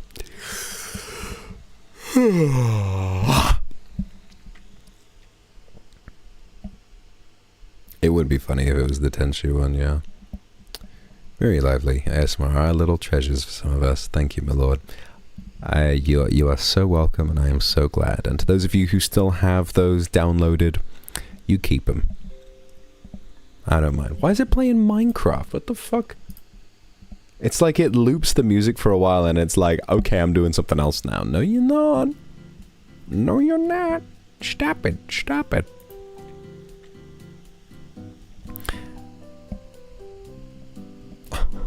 I was sitting still doing nothing. Yes, something was happening. So it was like, damn. So it was just like, from the audio alone. Holy fuck. I have that much power. Wow. Thank you for this information. This has made me even more confident in my abilities. Good lord. Well, I'm so happy that I could have given you the most incredible Sunday. I'm so glad that... You know what? I reckon by now, you've probably been Pavloved into getting horny every time you go to church. That's quite funny, actually. I mean, I'm just assuming. Odessa, thank you very much. Not telling which one. Oof. Oof. Oh, I behave. Monkey Monique, thank you so much for the super. When we were bussing out all those ASMRs, my intro to your channel and your goofy demon personality lured me in. Aww. And that's how it is. Behind every sexy Ikemen, there is a silly guy who likes Donkey Kong and Bloodborne. Bloodborne, Bloodborne, Bloodborne, Bloodborne, Bloodborne. Yes, yes, yes. Trains. Heiko, thank you so much for the super. I just went to a burger festival and had some very delicious, juicy, creative burger. Hope you are having some wonderful food. I'm having lovely food. Family, thank you for the super. Do listen to your sus ASMR during work, but it came to the point one of my leads got curious. During work is crazy, because some of them got so intense and so, like, crazy. During work is mental. Like, how could you even concentrate? I guess, I guess, you know. Some jobs maybe don't require that much concentration all the time. The thing about listening to something explicit at work is that, like, how do you just sit there and listen to it without feeling the need to go and relieve yourself? I guess it's a little harder as a bloke, because if you're doing any public-facing job, you can't really do that, because then the fact that you are aroused becomes quite visually apparent. I guess more so depending on the type of clothing that you have to wear. So if the uniform you've got going on with your job, you know, doesn't do a good job of hiding that, then if you know, if that was what you were into, then oh dear, I got squirrels in my pants. Damien, thank you very much for the super. Well, I'm not going to stop you, Damien, but thank you for the super. Just...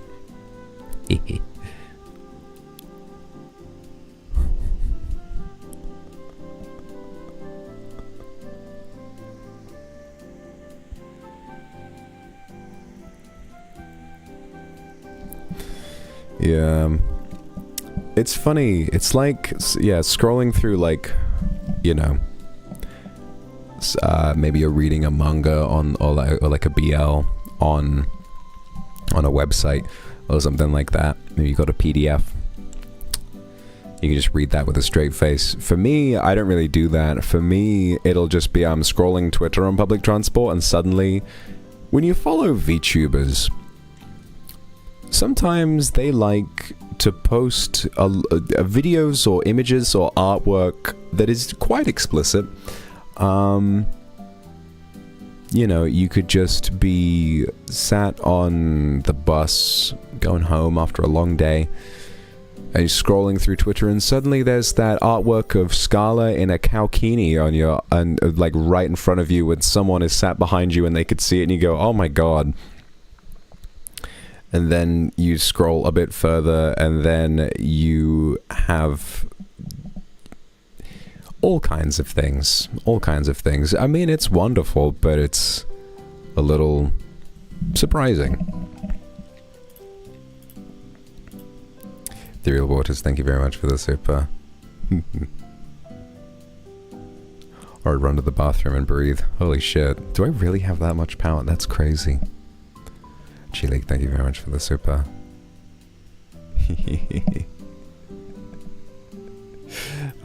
Such is life. C'est la vie. Jade, thank you very much for the super. It's actually possible to run an academic paper on how effective the ASMRs, what runs popular, at the average monthly nut before slapping it on Prezi. Ah. The average monthly nut. I expect a report on my desk. That's a good reference. I expect both that report and you to be on my desk by 9 AM. Phoenix, thank you very much for the super. Oh, trust me. I'm good at reading micro expressions. Fami, thank you very much. He immediately had an idea. Uh-oh, I think you might be busted. I think you might have, you were busting and then you were busted, unfortunately. Finch, thank you very much for the super. Yeah, I'm here. Hottest shower on the planet. I love having hot showers. That's my preferred way to do it. Mafia, thank you for the super. If I'm still a kindred after not being around a lot here to do some stuff, I'm glad I can be here to help you relax after all that time. Don't you worry about a thing. It's always lovely to see you back. Monkey Monique, thank you. Something I never understood about under the desk support. Like, it's so hard, but when it's me, it's more a distraction. I can't focus on anything else unless I'm supporting. It's just too frustrating. Well, sometimes it doesn't have to be realistic. Sometimes it's just an idea. Sometimes just the thought of something can be nice enough. You know, even if it's not something you would necessarily enjoy in reality. I think it's pretty cool, though. I think it's pretty cool. You know what's funny is the thought of, like, you know, I have a standing desk, so I could, like, stand it all the way up to the point where under desk support you could just stand up underneath the desk. Because obviously I'm, like, way taller than you all the time. Haha.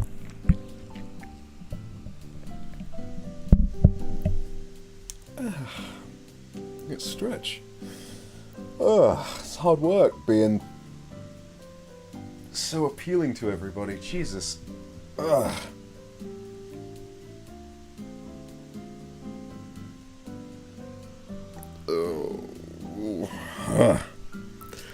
Odessa, thank you.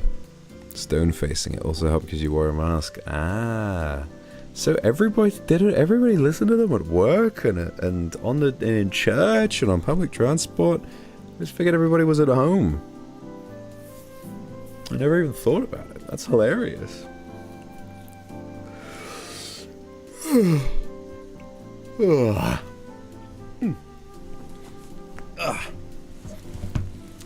the end of the day.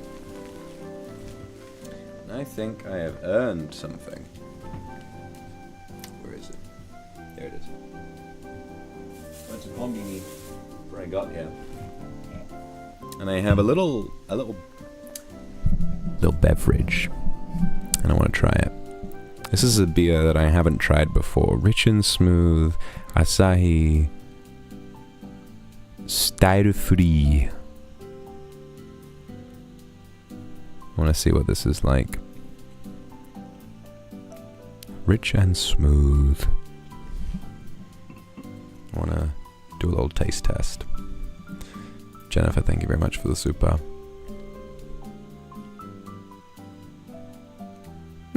That's good. I hope you enjoy the Pride Parade. Maya, thank you for the super. You are so precious to me too, Maya. Thank you for the super.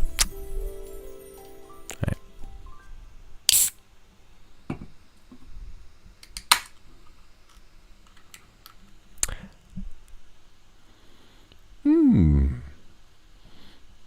Interesting smell.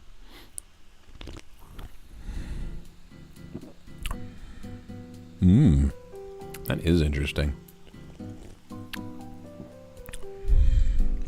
Not quite what I would have expected.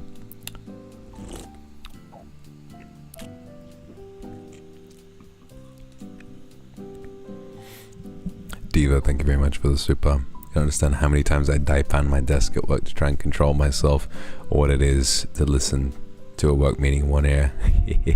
Must have been very distracting. I'm glad I could have made your work so much harder.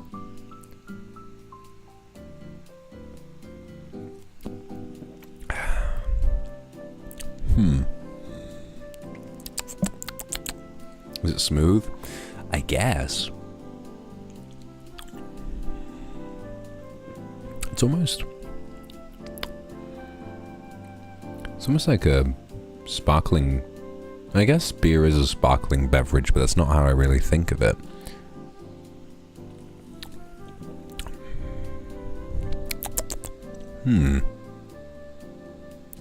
Curious.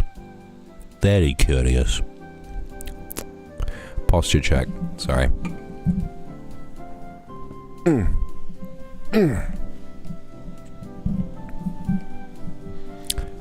Okay, you turned 18 last week, thinking to try drinking wine with your friends. I'm not the best person to ask when it comes to wine. But I would say the one that everybody had when I was going to university was bloody Echo Falls. It's a rosé. I think that one's probably pretty nice, and it's cheap too. Faith, thank you very much. It makes me happy, Faith. And I heard a lot about that. I heard that was the case for a lot of people, was that they were quite unfamiliar with anything even remotely sexually explicit, and that listening to my ASMR helped them figure their sexuality out, and that made me feel pretty happy, honestly.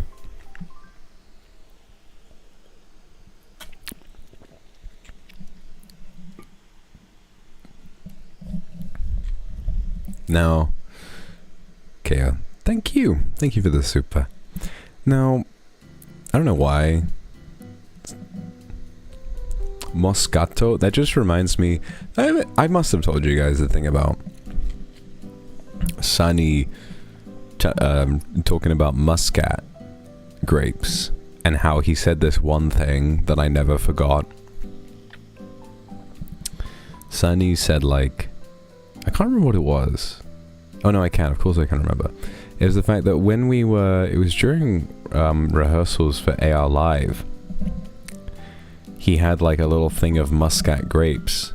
And he turned to me and he said, have you ever had muscat, Vox? And he looked at me and he said, each grape is a jewel. Something about that phrasing and the way he said that was so iconic and so funny to me. Every time I see, think about, or hear about muscat, I always go, each grape is a jewel. And he doesn't even remember it as well as I did. That was just randomly the way he described it that one time.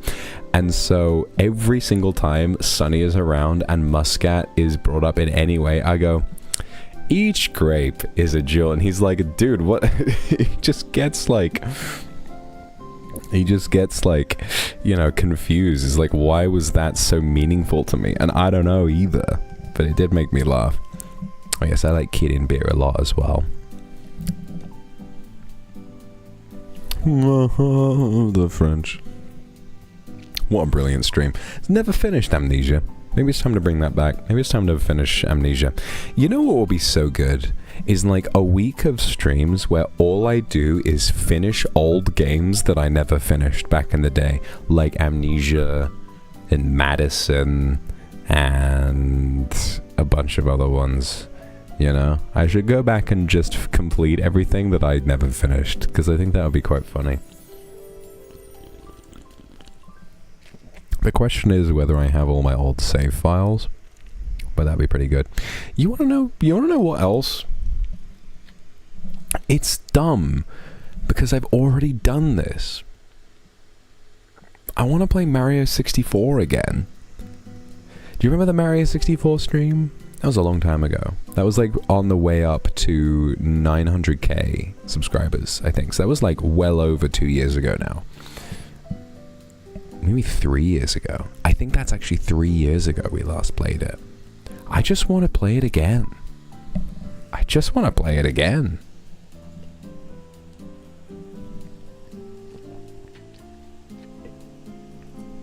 Because that was like peak cute, me being cute, and I wasn't even trying not to be cute. Because Mario 64 just has those vibes. DDA, thank you for the super. Good to see you again. Ooh. Yummy. I do like it.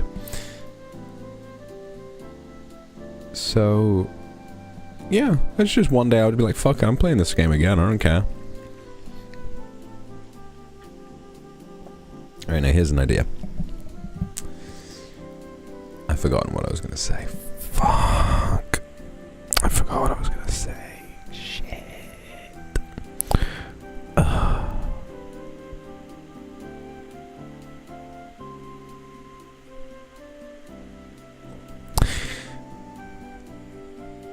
I was talking about Mario 64. Okay, yeah. So, I love,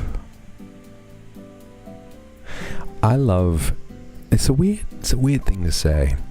I love dreams. I love how a dream is such like, you're such a fucking whore. I said fuck in a slightly like repressed tone, and you've just turned into fucking liquid. You're like a fucking vat of treacle. You dirty fucking thing. What is wrong with you? Anyway, I love how dreams are like,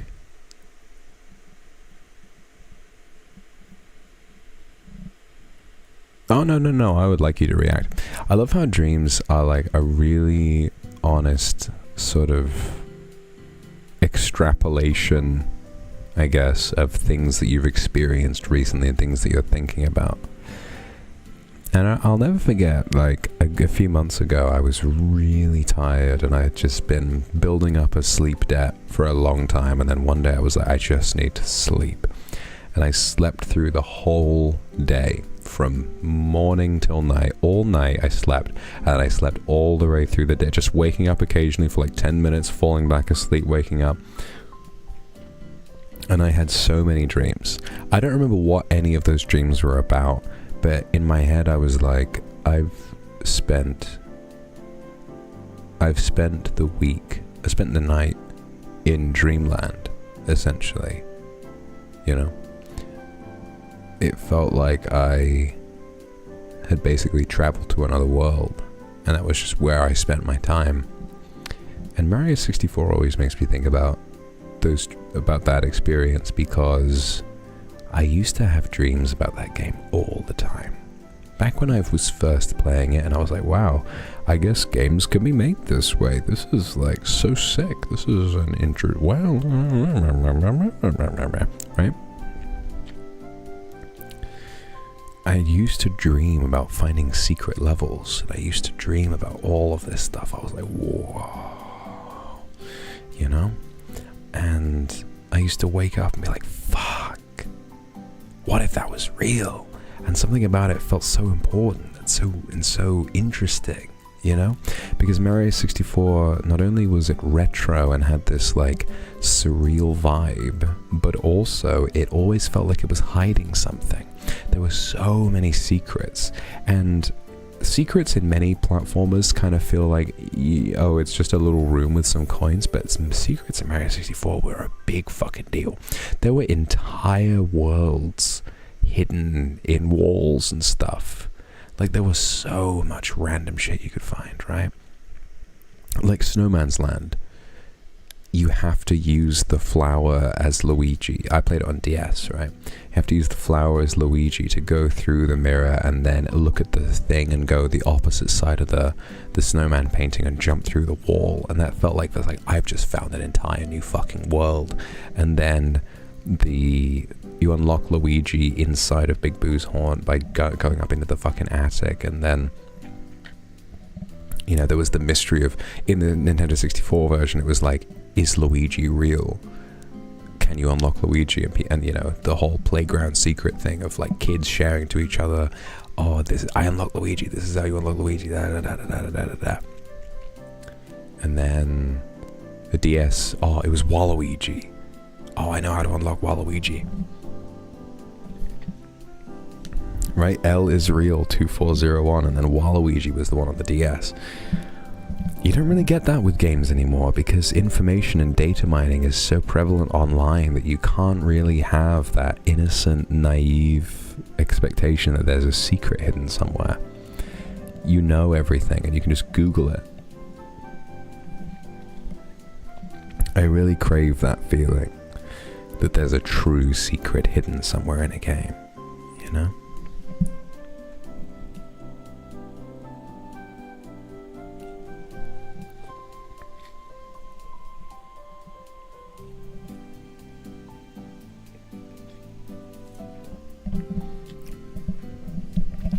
You know, a game that kind of low-key recreated that was Undertale. Undertale had some crazy secrets. Like, you know, the shit with Gaster, where the fun value meant that sometimes, like, in super rare circumstances, his door would appear and he just goes... And you got the little NPCs that say some cryptic shit, you know? That kind of brought it back a little bit, because even with the data mining, you still couldn't really tell what was going on, you know? I want more games like that. But it's, you know, it's difficult to find. Few and far between. Winter, thank you for the super. Your dreams put you in other people's bodies. Yeah, that's kind of interesting. Maybe that says something about, you know, maybe there's something, maybe you feel kind of adrift in your own body. I do lucid dream a lot. Not a lot, but I do lucid dream sometimes as well. Stretch. I do lucid dream. And lucid dreaming is amazing because it's like, I don't know, you just get to do whatever you want. For me, I have this thing where whenever I'm having a nightmare, I become lucid immediately, and I'm like, wake up, wake up, wake up, wake up, wake up. And it's scary, right? So I lucid dream normally sometimes, and that means I'm like, I'm gonna fly around, yippee, and I just start flying. And the thing about lucid dreams is that they're very quiet. They're very quiet. It's like, or you almost become aware of the fact that dreams don't have sound. You know, like dreams don't have a soundtrack. There's no music, there's no talking, you just imagine it.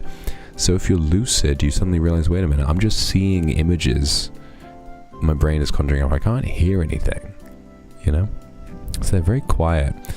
And then when I'm lucid dreaming, I tend to lose lucidity. Like I'm lucid for a bit and then I forget, and then I remember, oh yeah, this is a dream, and then I forget again. I'm like, da, da, da.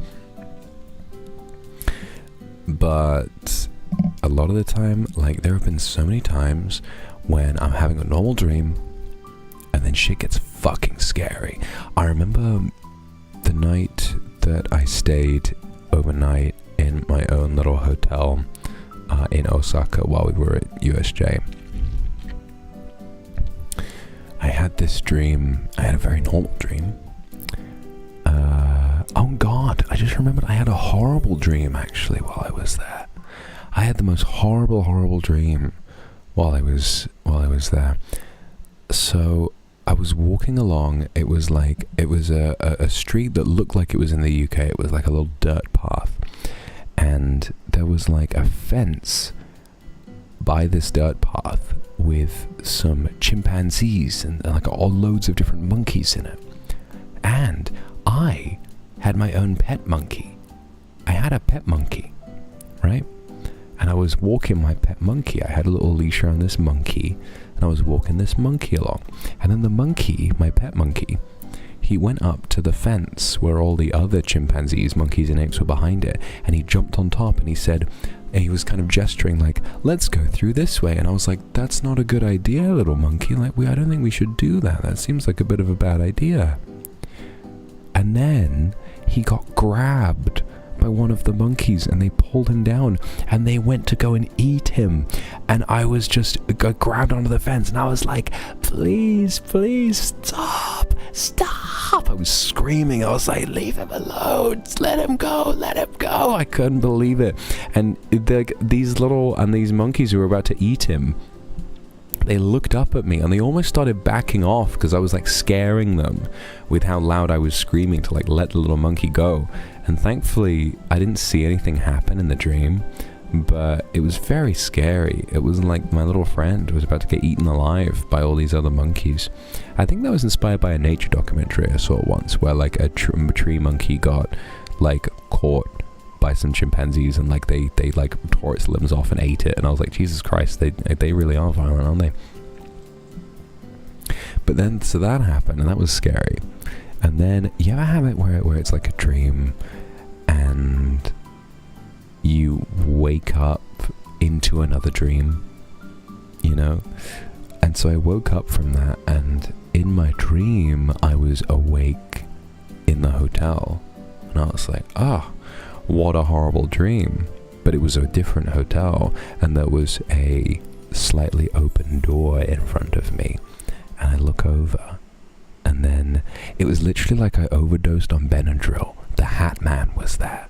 It was a silhouette of and I looked over, and the door was ajar, and you could see the shadow of this really tall suited man with a hat just looking around the corner. I was like, in that moment I was like, I'm in a dream, I'm in a dream, I'm in a nightmare, wake me up. And I started like, have you ever realized you're in a dream and you're trying to wake yourself up? Right? I was like, it kind of feels like you're full of goo and you're like rocking around, you're trying to wake yourself up, and you're like, and you kind of can't, but it's like you're scared and you don't want the nightmare to happen, so it just feels like you like can't really move because you're asleep, but you're desperately trying to wake yourself up. And I'm like, and immediately I kept trying to wake myself up, and then I woke up into another dream, and there were more scary fucking shadow men, and I was like, and then I woke up for real, and I was like, holy shit. And I think when I woke up, by that point it was morning and it was light, and I was like, oh, thank God, it's less scary now. But still, that was pretty scary. So whenever I have nightmares, it tends to be like that. Like the moment I see a scary character, I just immediately become lucid and try waking myself up. I immediately realize it's a dream, but I'm scared. Like I don't want to go through the scary dream, even though I know it's not real.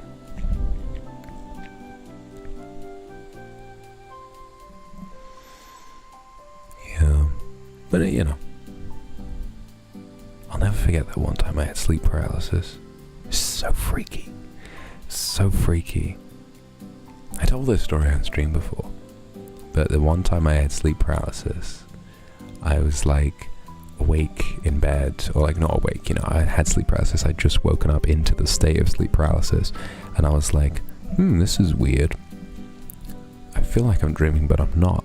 And then I look over, and there's a woman peering around the corner, like, because there's like a little kind of like short corridor that goes to the door to my bedroom, and there's a woman in a pale tattered nightgown with like some blood coming out of her eyes, and she's leaning around the corner, and she says, hey, and that's it. I've heard some people have sleep paralysis where like that something jumps on top of them and screams at them, and I'm glad it wasn't that. It was just, hey, and that scared the shit out of me. I was like, ugh, you know, I was like, ugh. I was really scared. I was really scared after that. But thankfully I don't usually get sleep paralysis. I think half the reason why I'm a side sleeper is because apparently you get sleep paralysis less often if you're a side sleeper. What the fuck? What the fuck? I hope if you ever have sleep paralysis, I hope I am your sleep paralysis demon. Okay?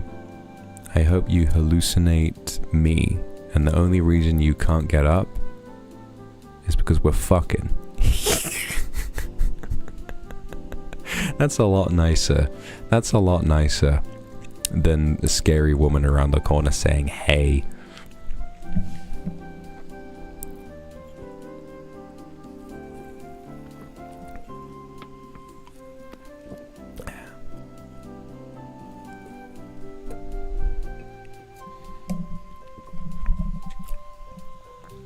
Akuma, thank you for the super.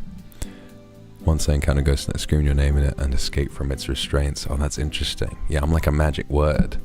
I'm there, I'm here to kill the ghosts in the nightmare. You, Meryl, thank you so much for the super. You're in trouble because you love me so much. Really? How are you in trouble? Is someone mad at you? Do you have a boyfriend and they're upset that you like me so much?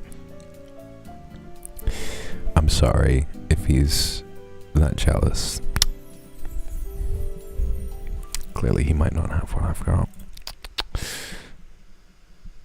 Faith, thank you for the super. I'm in half your dreams. That's kind of cute, actually. I'd like to think the reason I have less nightmares these days is because so many people around the world dream about me, and whenever I dream about people, I'd like to think that whenever I have dreams, I'd like to think that I'm just sharing a dream with the people who are dreaming about me.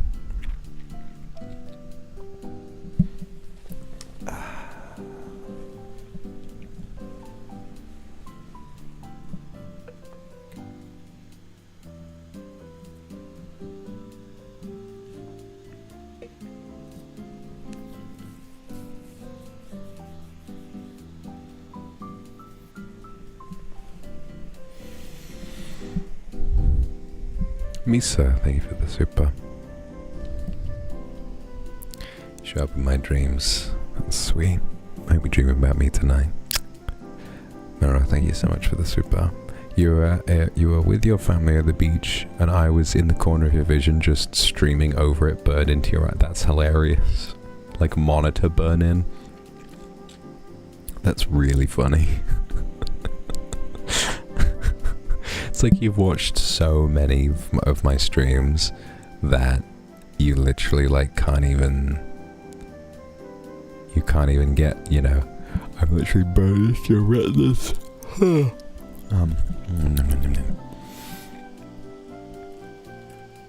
Cindy, thank you for the super. Sure, I'll be in your dream. Can I come into something else too? Cooper, thank you very much for the super. Used to treat ASMR purely as a sleep aid, only used to watch ones related to handiwork. Used to think ASMRs were RP, ASMRs were cringe, and then I found yours and now I'm obsessed. I'm glad you like them. I'm glad you like them. It makes me happy that I can be one to change people's minds. Even though I don't listen to ASMR myself. I guide others to a treasure that I cannot possess. It just doesn't do anything for me.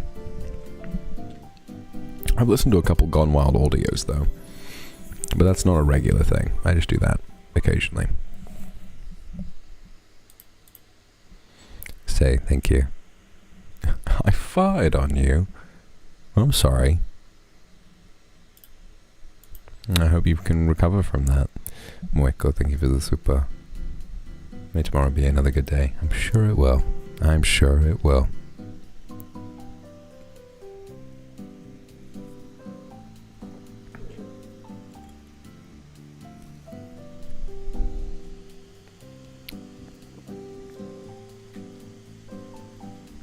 Monkey Monique, thank you for the super.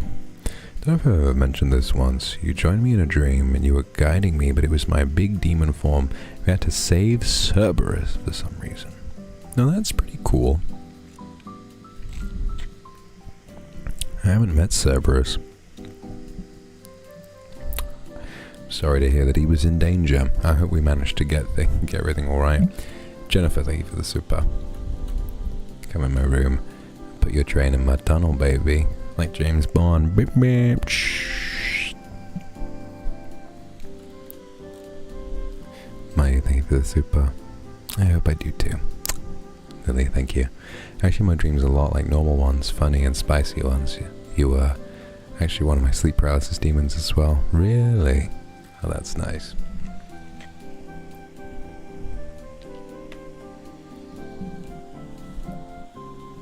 Sex dreams are really interesting because it always feels like in the dream itself, it always feels like, man, yeah, this is so fucking hot. And then you wake up and it's like, what the fuck was going on? That was weird.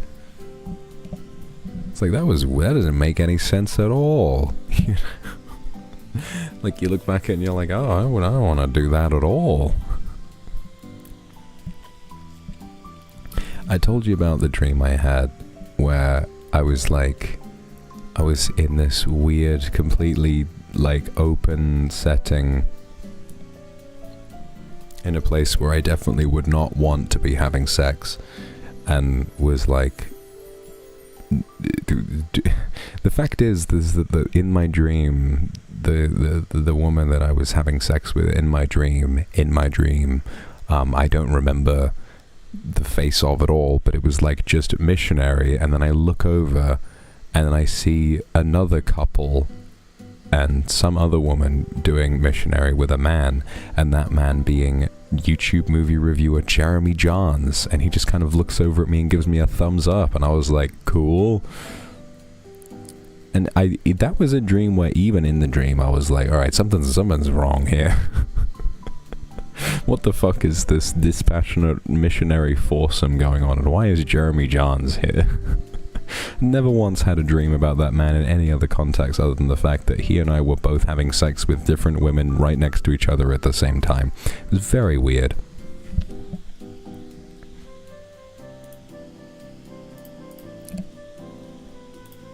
Lays, thank you for the super. Had a dream about my boss the other day and he hired me as a secretary. Really? All his work with me to have a wild rendezvous with other kindred. Oh my god, so you got cucked. That's actually so sad. When I heard that you had a dream about my boss, it was like, oh, was it like spicy? No, he just left. He just dumped a load of work on you so he could go and do shit with other kindred. Man, that sucks for you. Hopefully you get to have a better dream about it at some point. Foxy. Sorry. That's what it feels like to have a little quality in your life.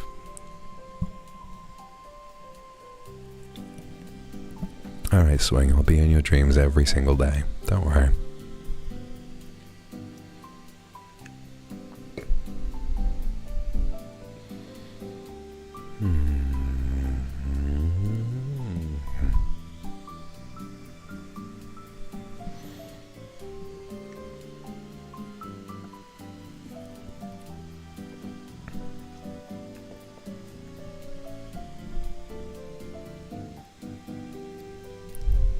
If you could intentionally invade our dreams, what would you do? I would just be very silly, I think. I think I would just say very, very strange things.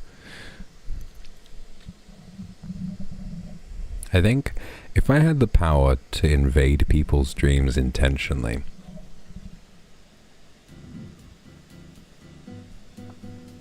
what I would do is I would go into the dreams of people. I'd be like Joker Persona 5. I would go into people's dreams who are doing things I don't like, and I would be like, hey, I'm the ghost of Christmas fuck, and I'm here to let you know that you're a dick, so do this different thing, or else, and then I like slap him upside down the face. And that's that. May Lily, thank you for the super. I was Rupert Grint. See, this is what I don't understand, is because why would you guys want me to do a face reveal? Because this is my face. You're looking at my face right now. Is it like I pull a plastic mask off? And it's Rupert Grint underneath? That'd be pretty scary. It's Leviosa. She's a nightmare. No wonder she hasn't got any friends. You'll be free to check the king. Not me. Not Hermione. Yo. Berry Bean Pie, thank you for the super. Had a dream. Yo. There's a lot to unpack about that dream. We kissed, but we were both men? Doing a yowie kiss? That's crazy.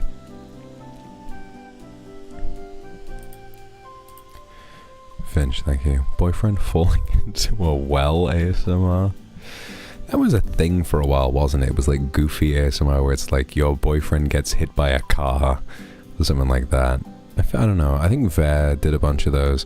I like the idea, but I feel like I shouldn't just jump on and steal it. You know, I gotta do my own thing. Maybe for April Fool's Day next year or something. Foxy, thank you for the super. Thinking about this recently. Instead of an ASMR remake, have you thought about full audio drama? Yeah, I'd like to. I'd like to do an audio drama at some point. I'm still thinking about how to do them all. Excuse me. Hazel, thank you. Funny coincidence. That is a coincidence. It's kind of cute of you to be researching something like that. I'd actually love to hear more about dreams. I find them very interesting because my understanding of dreams is that they are it's your brain sorting memories from the short term into the long term while you're asleep, and you experience weird things in your dreams because of all of that. It's like memories getting clashed together and stuff like that. Chew, thank you very much for the super. Would you say you tend to set high standards for yourself? Yeah, I think I do set really high standards for myself, but it's a bit of a blessing and a curse. I have very high expectations for myself. What it means is I either do great work and really stress myself out doing it, or I give up. Like doing something that's mid, it just scares me so much that I'll either kill myself trying to do a really great piece of work, or I'll just quit. So you kind of have to find a middle ground somewhere. And thank you very much for the super. Your dreams couldn't scare me. One of my dreams was in the Demon Hungers, and that shit was really scary. Don't worry, I'd make your dreams a little bit nicer. Jade, thank you for the super. Sometimes sleep paralysis feels so real it's freaky, but then the only name I want to scream in my dream is yours when you rock me from behind. Shit. You always know how to make me feel something when I'm just trying to have a little zatsu down, but I got a couple beers in me, and I'd love to share one with you in the middle of that dream.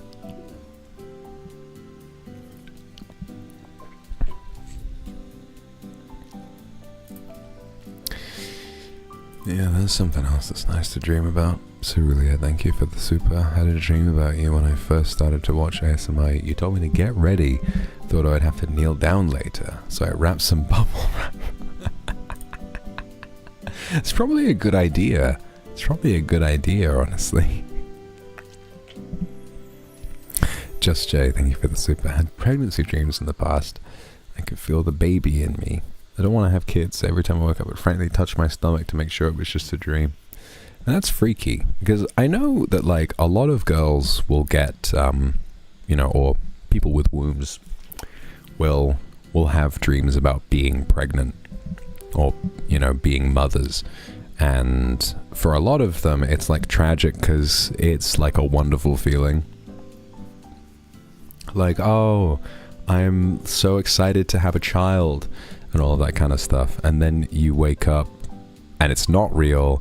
And it's like, oh, I formed a complex emotional attachment to a child that doesn't exist. It's almost like your child died, and that's a really scary thing. But I can only imagine it might be, just as scary to be pregnant when you don't want to be. I mean, that's something that's scary in real life.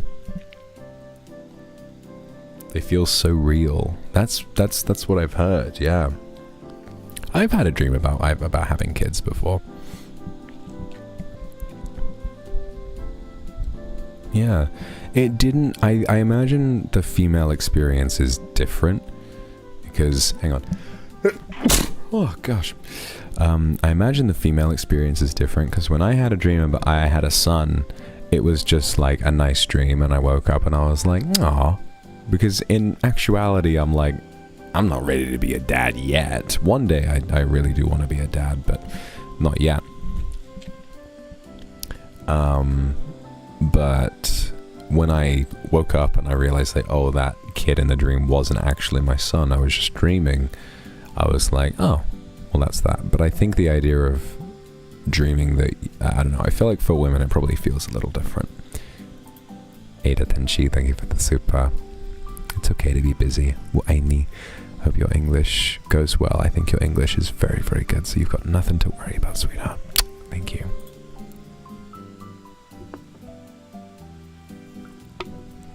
I can be your son.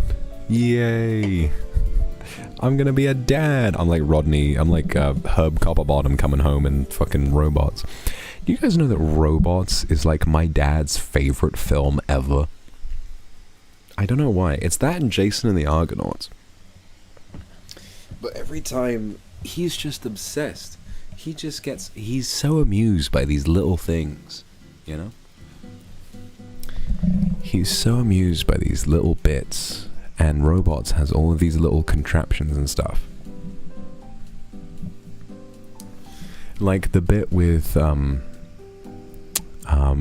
Fender, when like they're in the marble run, and then he's like, oh, used to be this giant hammer. Oh look, they brought it back. That part, my dad kills himself laughing. He's like, ah, he slaps his knee. He's going crazy watching that part. He loves Robots. I guess for him it's like the imagination in it, you know. It's the creativity. It's how funny it all is.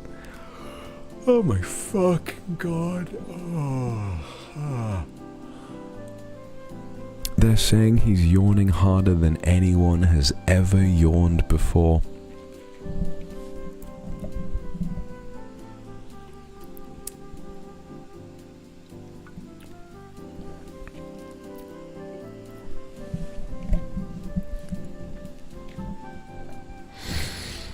Juju S, thank you.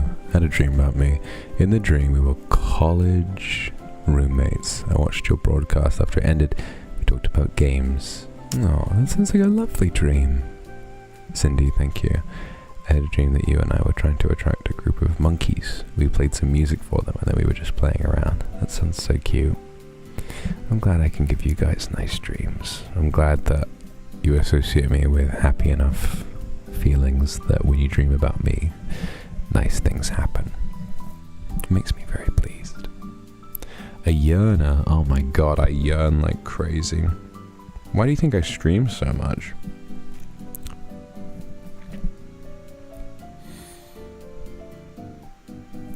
You know who the king of yearning is, though?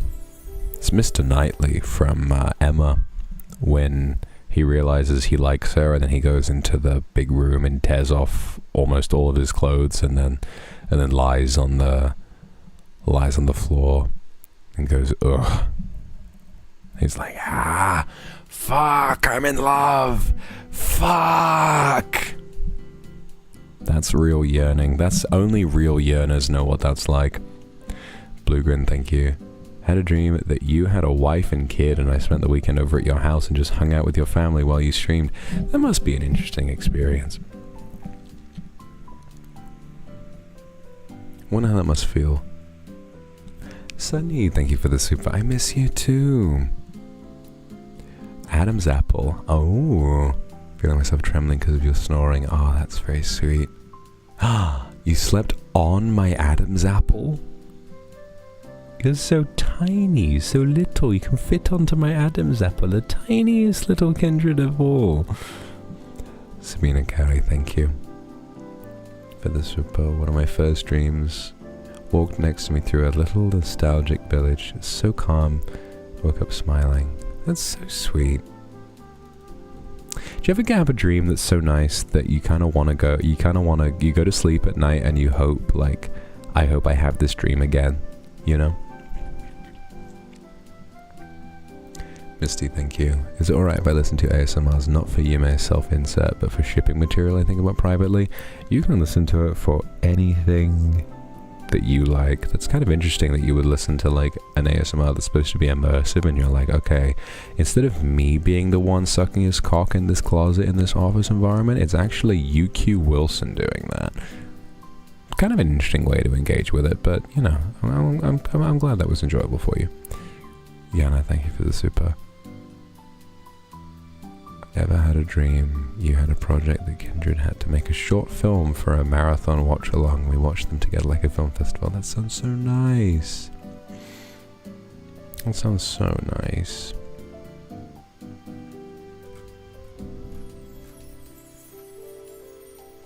Quinn, thank you very much. I'm having a lovely stream.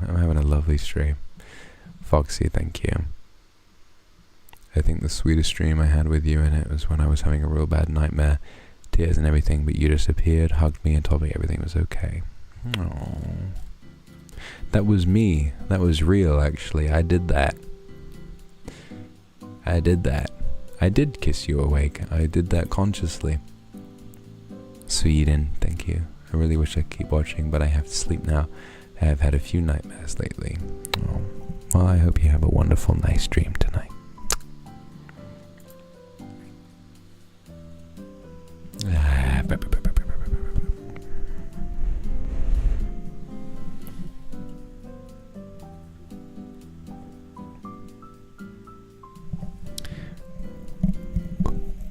What are you looking at?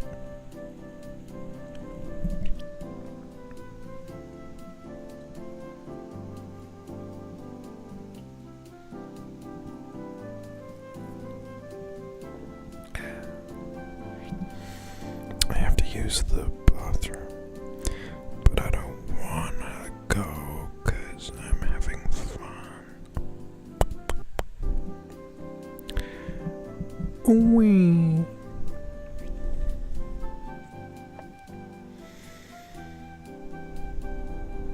Sirit, thank you so much for the super. I love you too. You're having a good time. I love you too. Don't worry. Just pee your pants. Okay, I'll pee my pants. I'm kidding. I'll go pee. I'll be right back.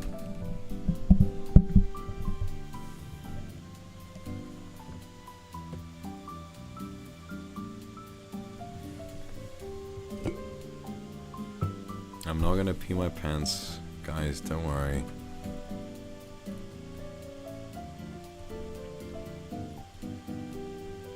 Trying to add some, oh, there you go.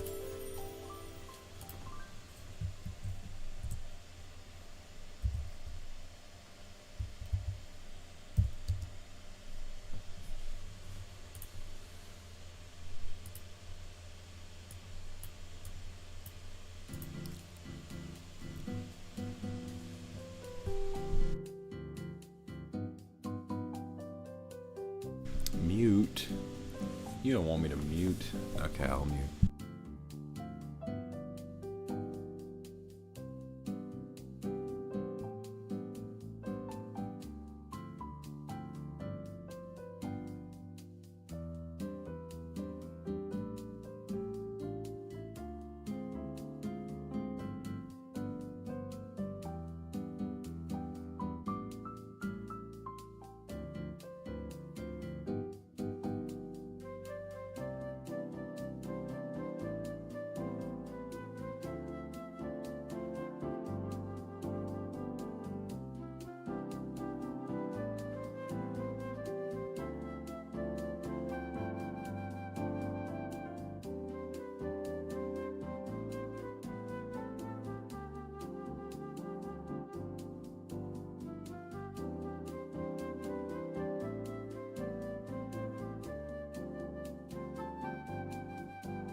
everybody, I'm here to announce you won. You won.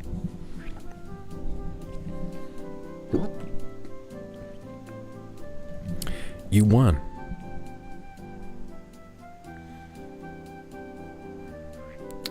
Won what? You won the contest. You won the contest. Well done. Well done. What do you win? The grand prize for winning the contest is I fucking kill you dead. Bang. Sorry. Pew, pew, pew.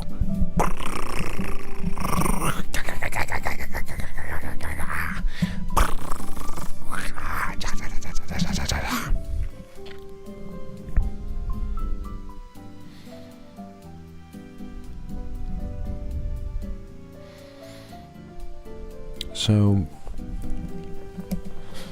you know, motherfucker, my fucking telephone unmuted. I wasn't unmuted, Anna, and you know damn well that you ain't fooling anybody. I'm sorry that you're such an unbelievable pervert that you would want to listen to me fucking take a piss because you just want to imagine, oh, I would love to get a golden shower from Vox Akuma. God, I think about it every day. God, I bet his piss tastes so good. Well, you're never gonna know, because I'm never gonna unmute while I go take a piss, because I'm not weird. You have to imagine that. Just listen to audio of somebody else pissing and just put a PNG of me over it. Okay? Amadeo, thank you for the super. If you realize this is a dream, you mustn't mention time with people in your dream or you'll face something so scary. Well, I don't know. I think scary stuff in dreams happens by random. It comes out of nowhere. And there's nothing you can do about it. And that's it. We already heard me oh yeah, God, there was that one time I forgot to mute, wasn't there? Oh well.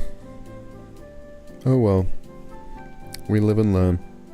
It's not like me pissing sounds different to anyone else pissing.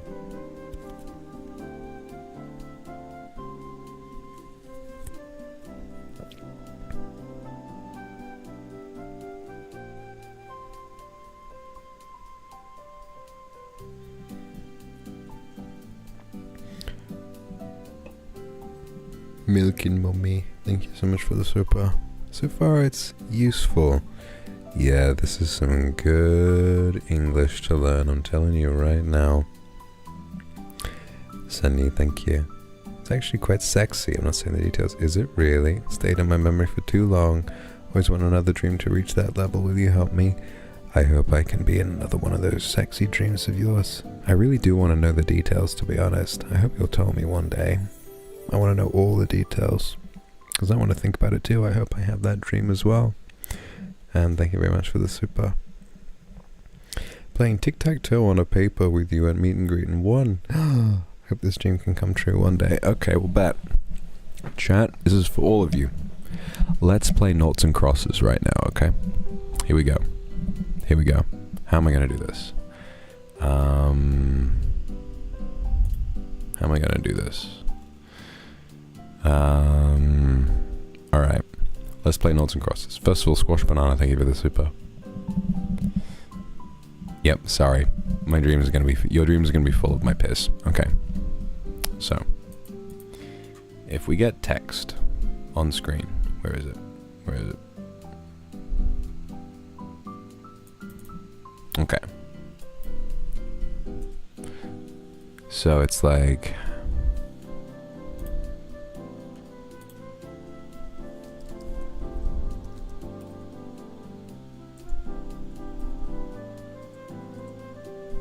wait, I can do this. I can do this. Yeah. Wait. I can... Oh, I am a genius.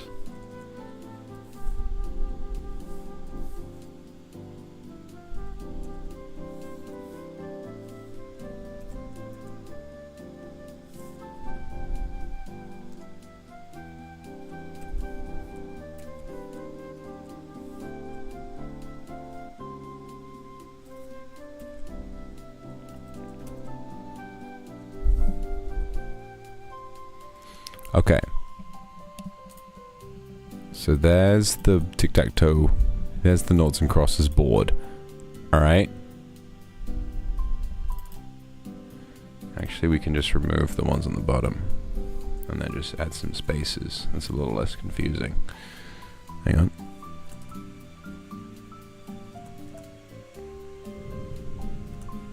Oh, it doesn't work. Okay, never mind. It's a bit askew, but that's as good as I can do. Okay. Odessa, thank you for the super.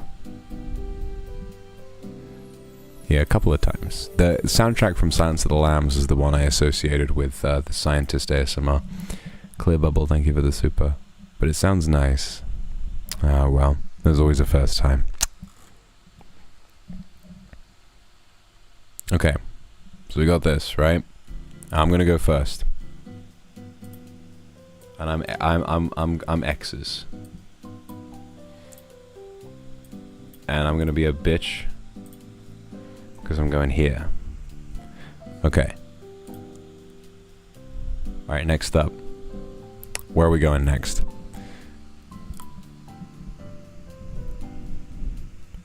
Bottom left. Right, I've already seen bottom left. Alright, 2 votes for bottom left. Bottom right, bottom left, bottom left. Bottom right, bottom left, bottom left. Okay, most people saying bottom left. Okay, so you guys going bottom left. Got it.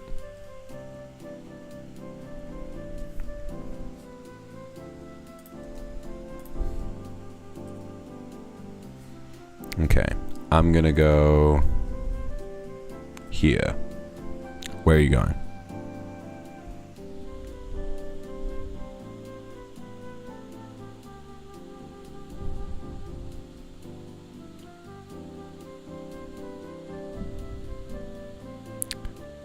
Bottom middle, bottom middle, bottom middle, bottom middle, bottom middle. Okay, everybody's going bottom middle. Okay, that's an easy vote. Bottom middle. Okay.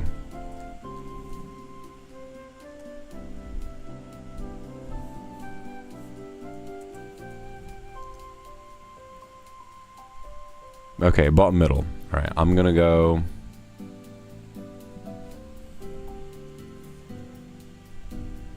I'm gonna go here. Alright, where next?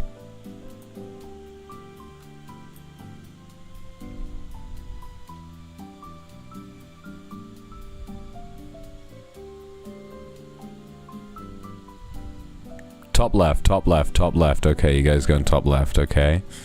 Okay.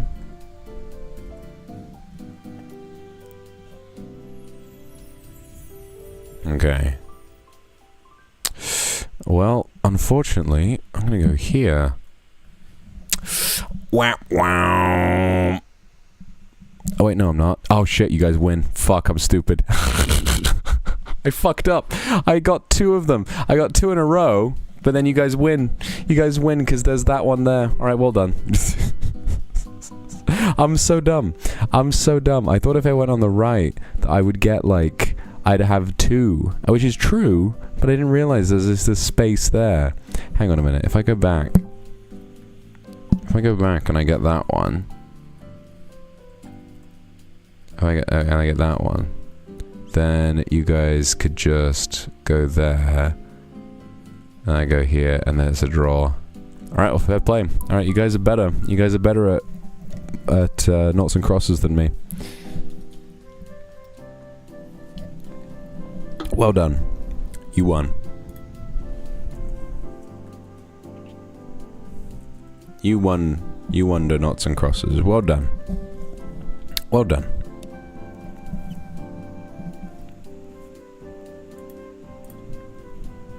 I gotta remove it like that. Well done.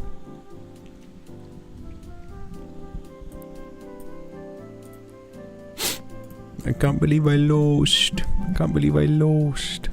Italian, no matter the fact we're bottoms, no matter which move we make. That's right. You might have beaten me in noughts and crosses, but what do we get for winning? You get a fucking fat dick in your ass. Sorry, mate. Yukiji, thank you for the super. I had only had one dream that included you. I was stuck in a room until you grabbed my arm and got me out of the room. Then I disappeared. I often do this. I often do this. I often disappear. Play tic-tac-toe on me. What, on my abs? Oh shit, yeah. Sounds like a win. Nice. Ugh.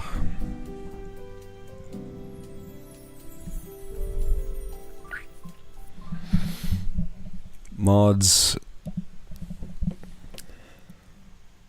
Mods are a great way to enjoy the Fallout series.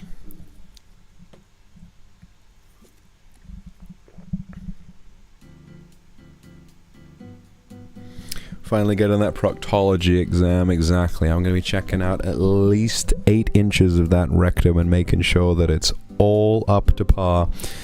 Akochin, thank you so much for the super. I just nearly crashed because too focused on your voice. Don't crash that bicycle or else I'm going to be really upset with you.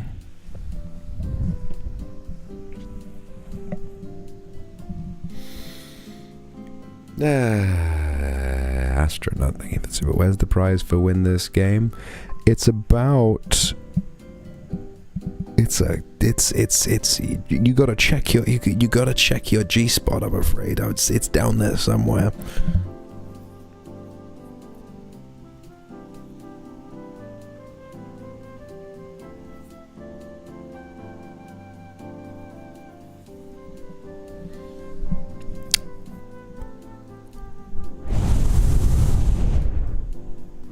Sorry, must have been the wind.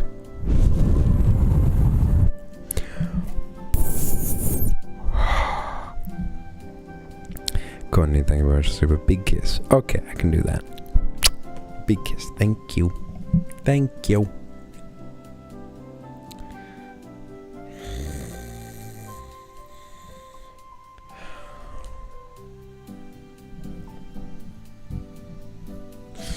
It heckin' Wimbledee. It fucking Wimbledee. My controller is upside down. What the hell? What the hell, chat? Chat. Chat. This diorama is sending me... I want to talk for a second. Real serious, like... I love the guy from the Royal Armoury in Leeds so much. What a wonderful man. Let's be honest. Those videos where clearly it's like his granddaughter or something like that says, let's promote the Royal Armoury in Leeds with some Zoomer slang. And he's like, his Henry VIII's codpiece was very based, main character energy.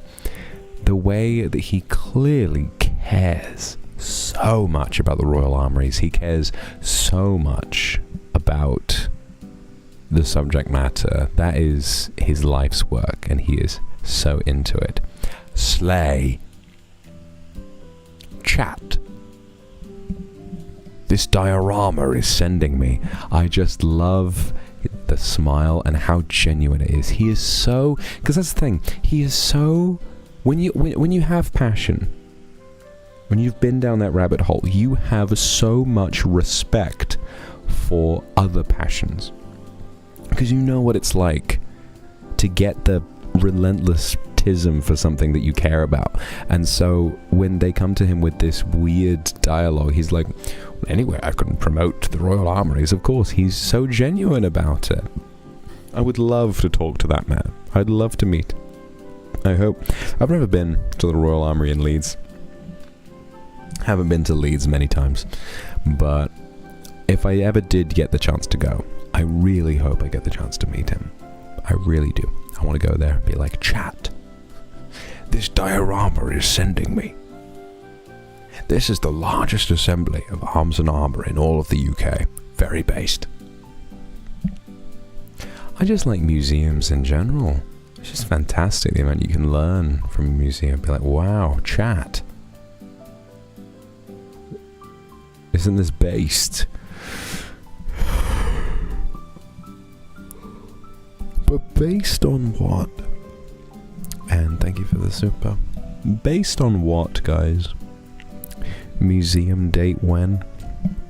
Let's go to the penis museum and then I'll give you a demonstration later.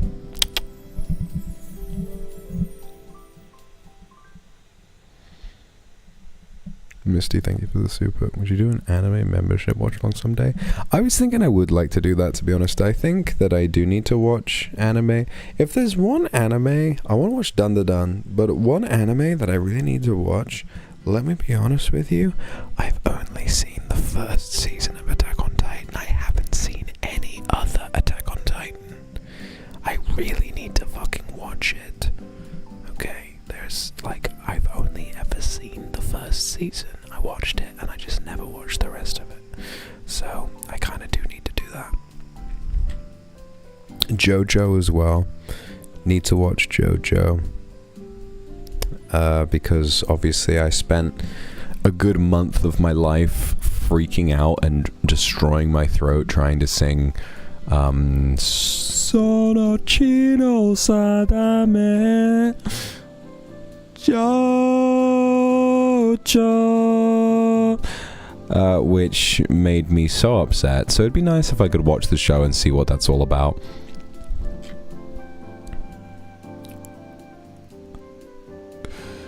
Kono dio da. Oh my god! Holy shit! Son of a bitch!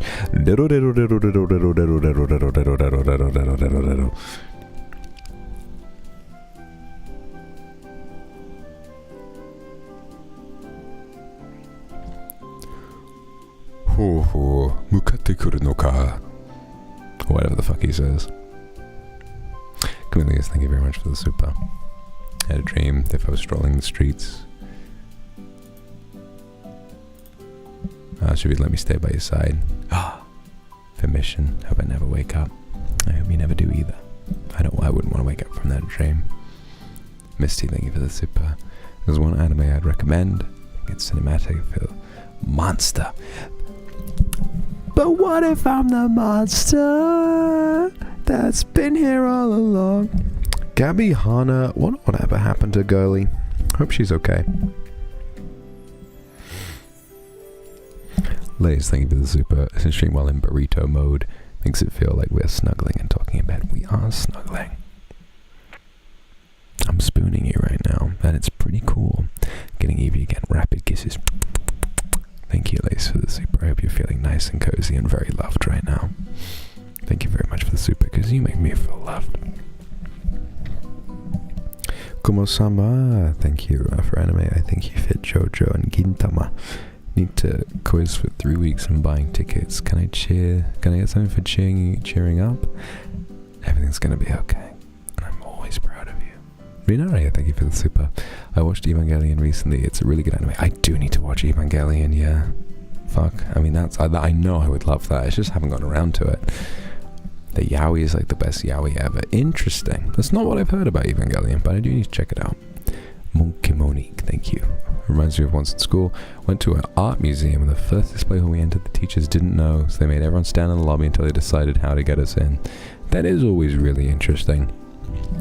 I always love seeing people on school trips and the teachers are freaking out about how to do anything. Because obviously it's like parents and permission slips and shit like that. You know, when I was teaching briefly, I wanted to do a school trip. The amount of fucking forms they have you fill in is ridiculous. It's like there should be one blanket form of like, if a child is injured on the walk. Like, the trip was so small. It was, we are going to go do a walk. We are going to walk for about an hour and then return to school. That's it, right? And so they were like, all right, we'll fill this out. And I think, okay.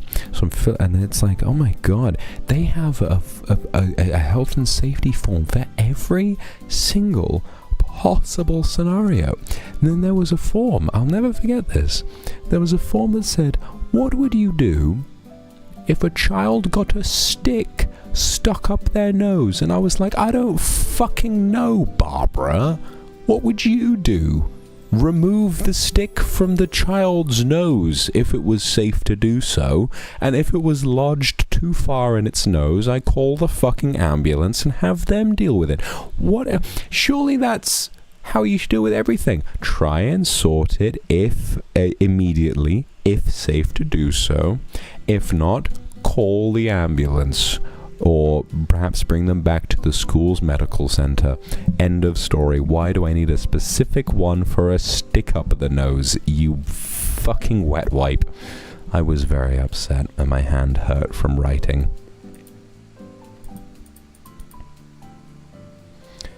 Just rather unbelievable, really, but that's just how it goes in the teaching world. I do miss it, but not that much. Not that much.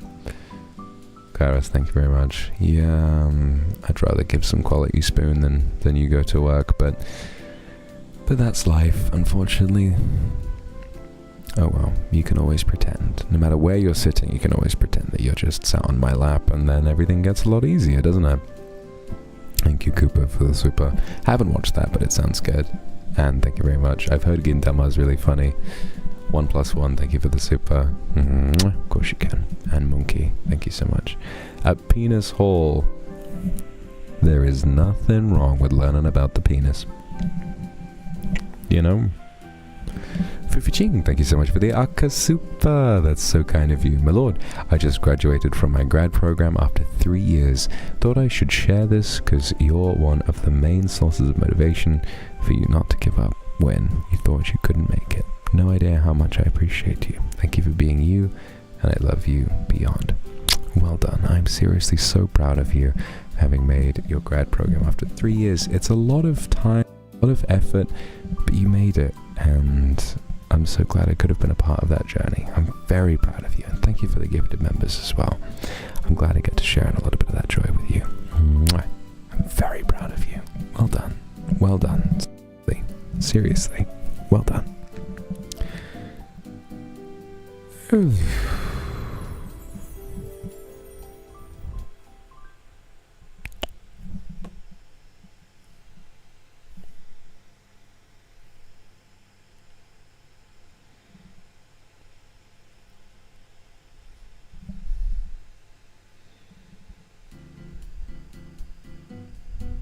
This is the face I hit when somebody says some weird degen shit.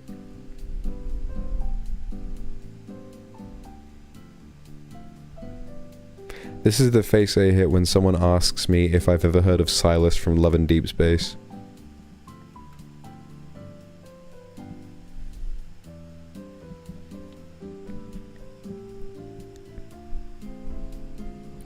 Could it be? Could it be? Could it be that I don't care? Could it be that I didn't ask?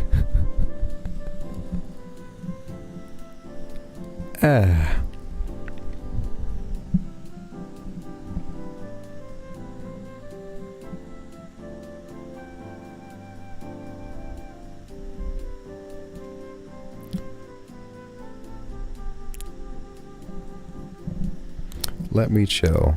Let me relax. Jumin Han from Mystic Messenger? Alright, I'll allow it. I'll allow it. Just because it's a change. Just because it's a change. Who's Silas exactly? I don't know either. Some fictional character who's not as real as me.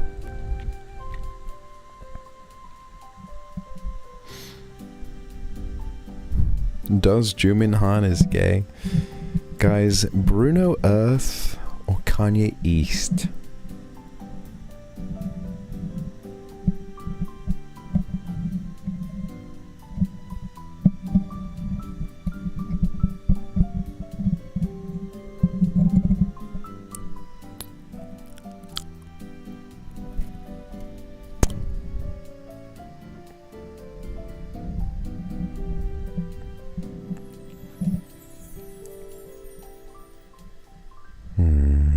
It's getting a bit sleepy on my end, guys. I'm gonna be honest with you. I want to stay up, and I want to stay up all night and have a sleepover with you. I want to have a sleepover with you, and I want to talk to you all night, but I'm getting so sleepy.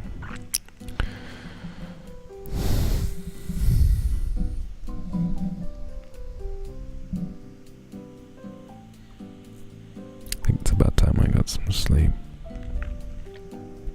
But thank you for the stream today. You've made me feel very, very special. You made me feel very special today, and I hope that I made you feel good too. I'm glad that I could have been here to support you and see you again, and I hope I get a chance to stream again tomorrow. It's been nice to kind of commit to streaming a lot more often, and even though I've been appearing on other POVs, I think I've streamed every day for like the past 5-6 days or so, which is pretty fun, and I want to keep that going. Damien, thank you very much for the super. It's lovely to see you again. Hang on. Sign of affection. That sounds good. Oh, that sounds cute.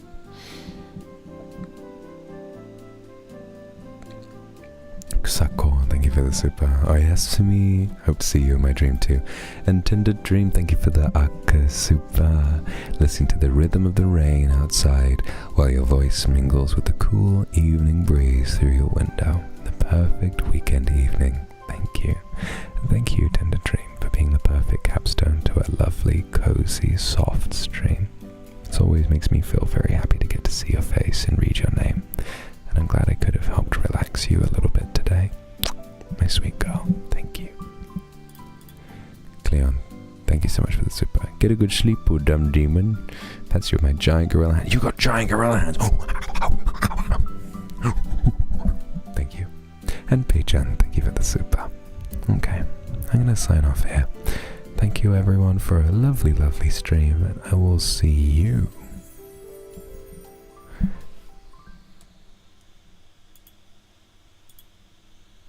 I see you. I'm kidding. Michiko, thank you for the super.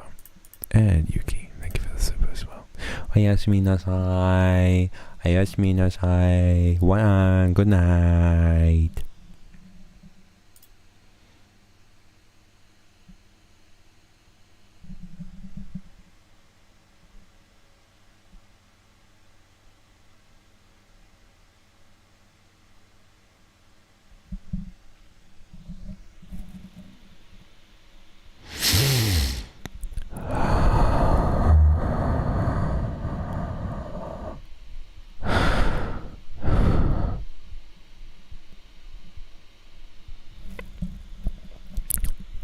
There's a snake in my boot.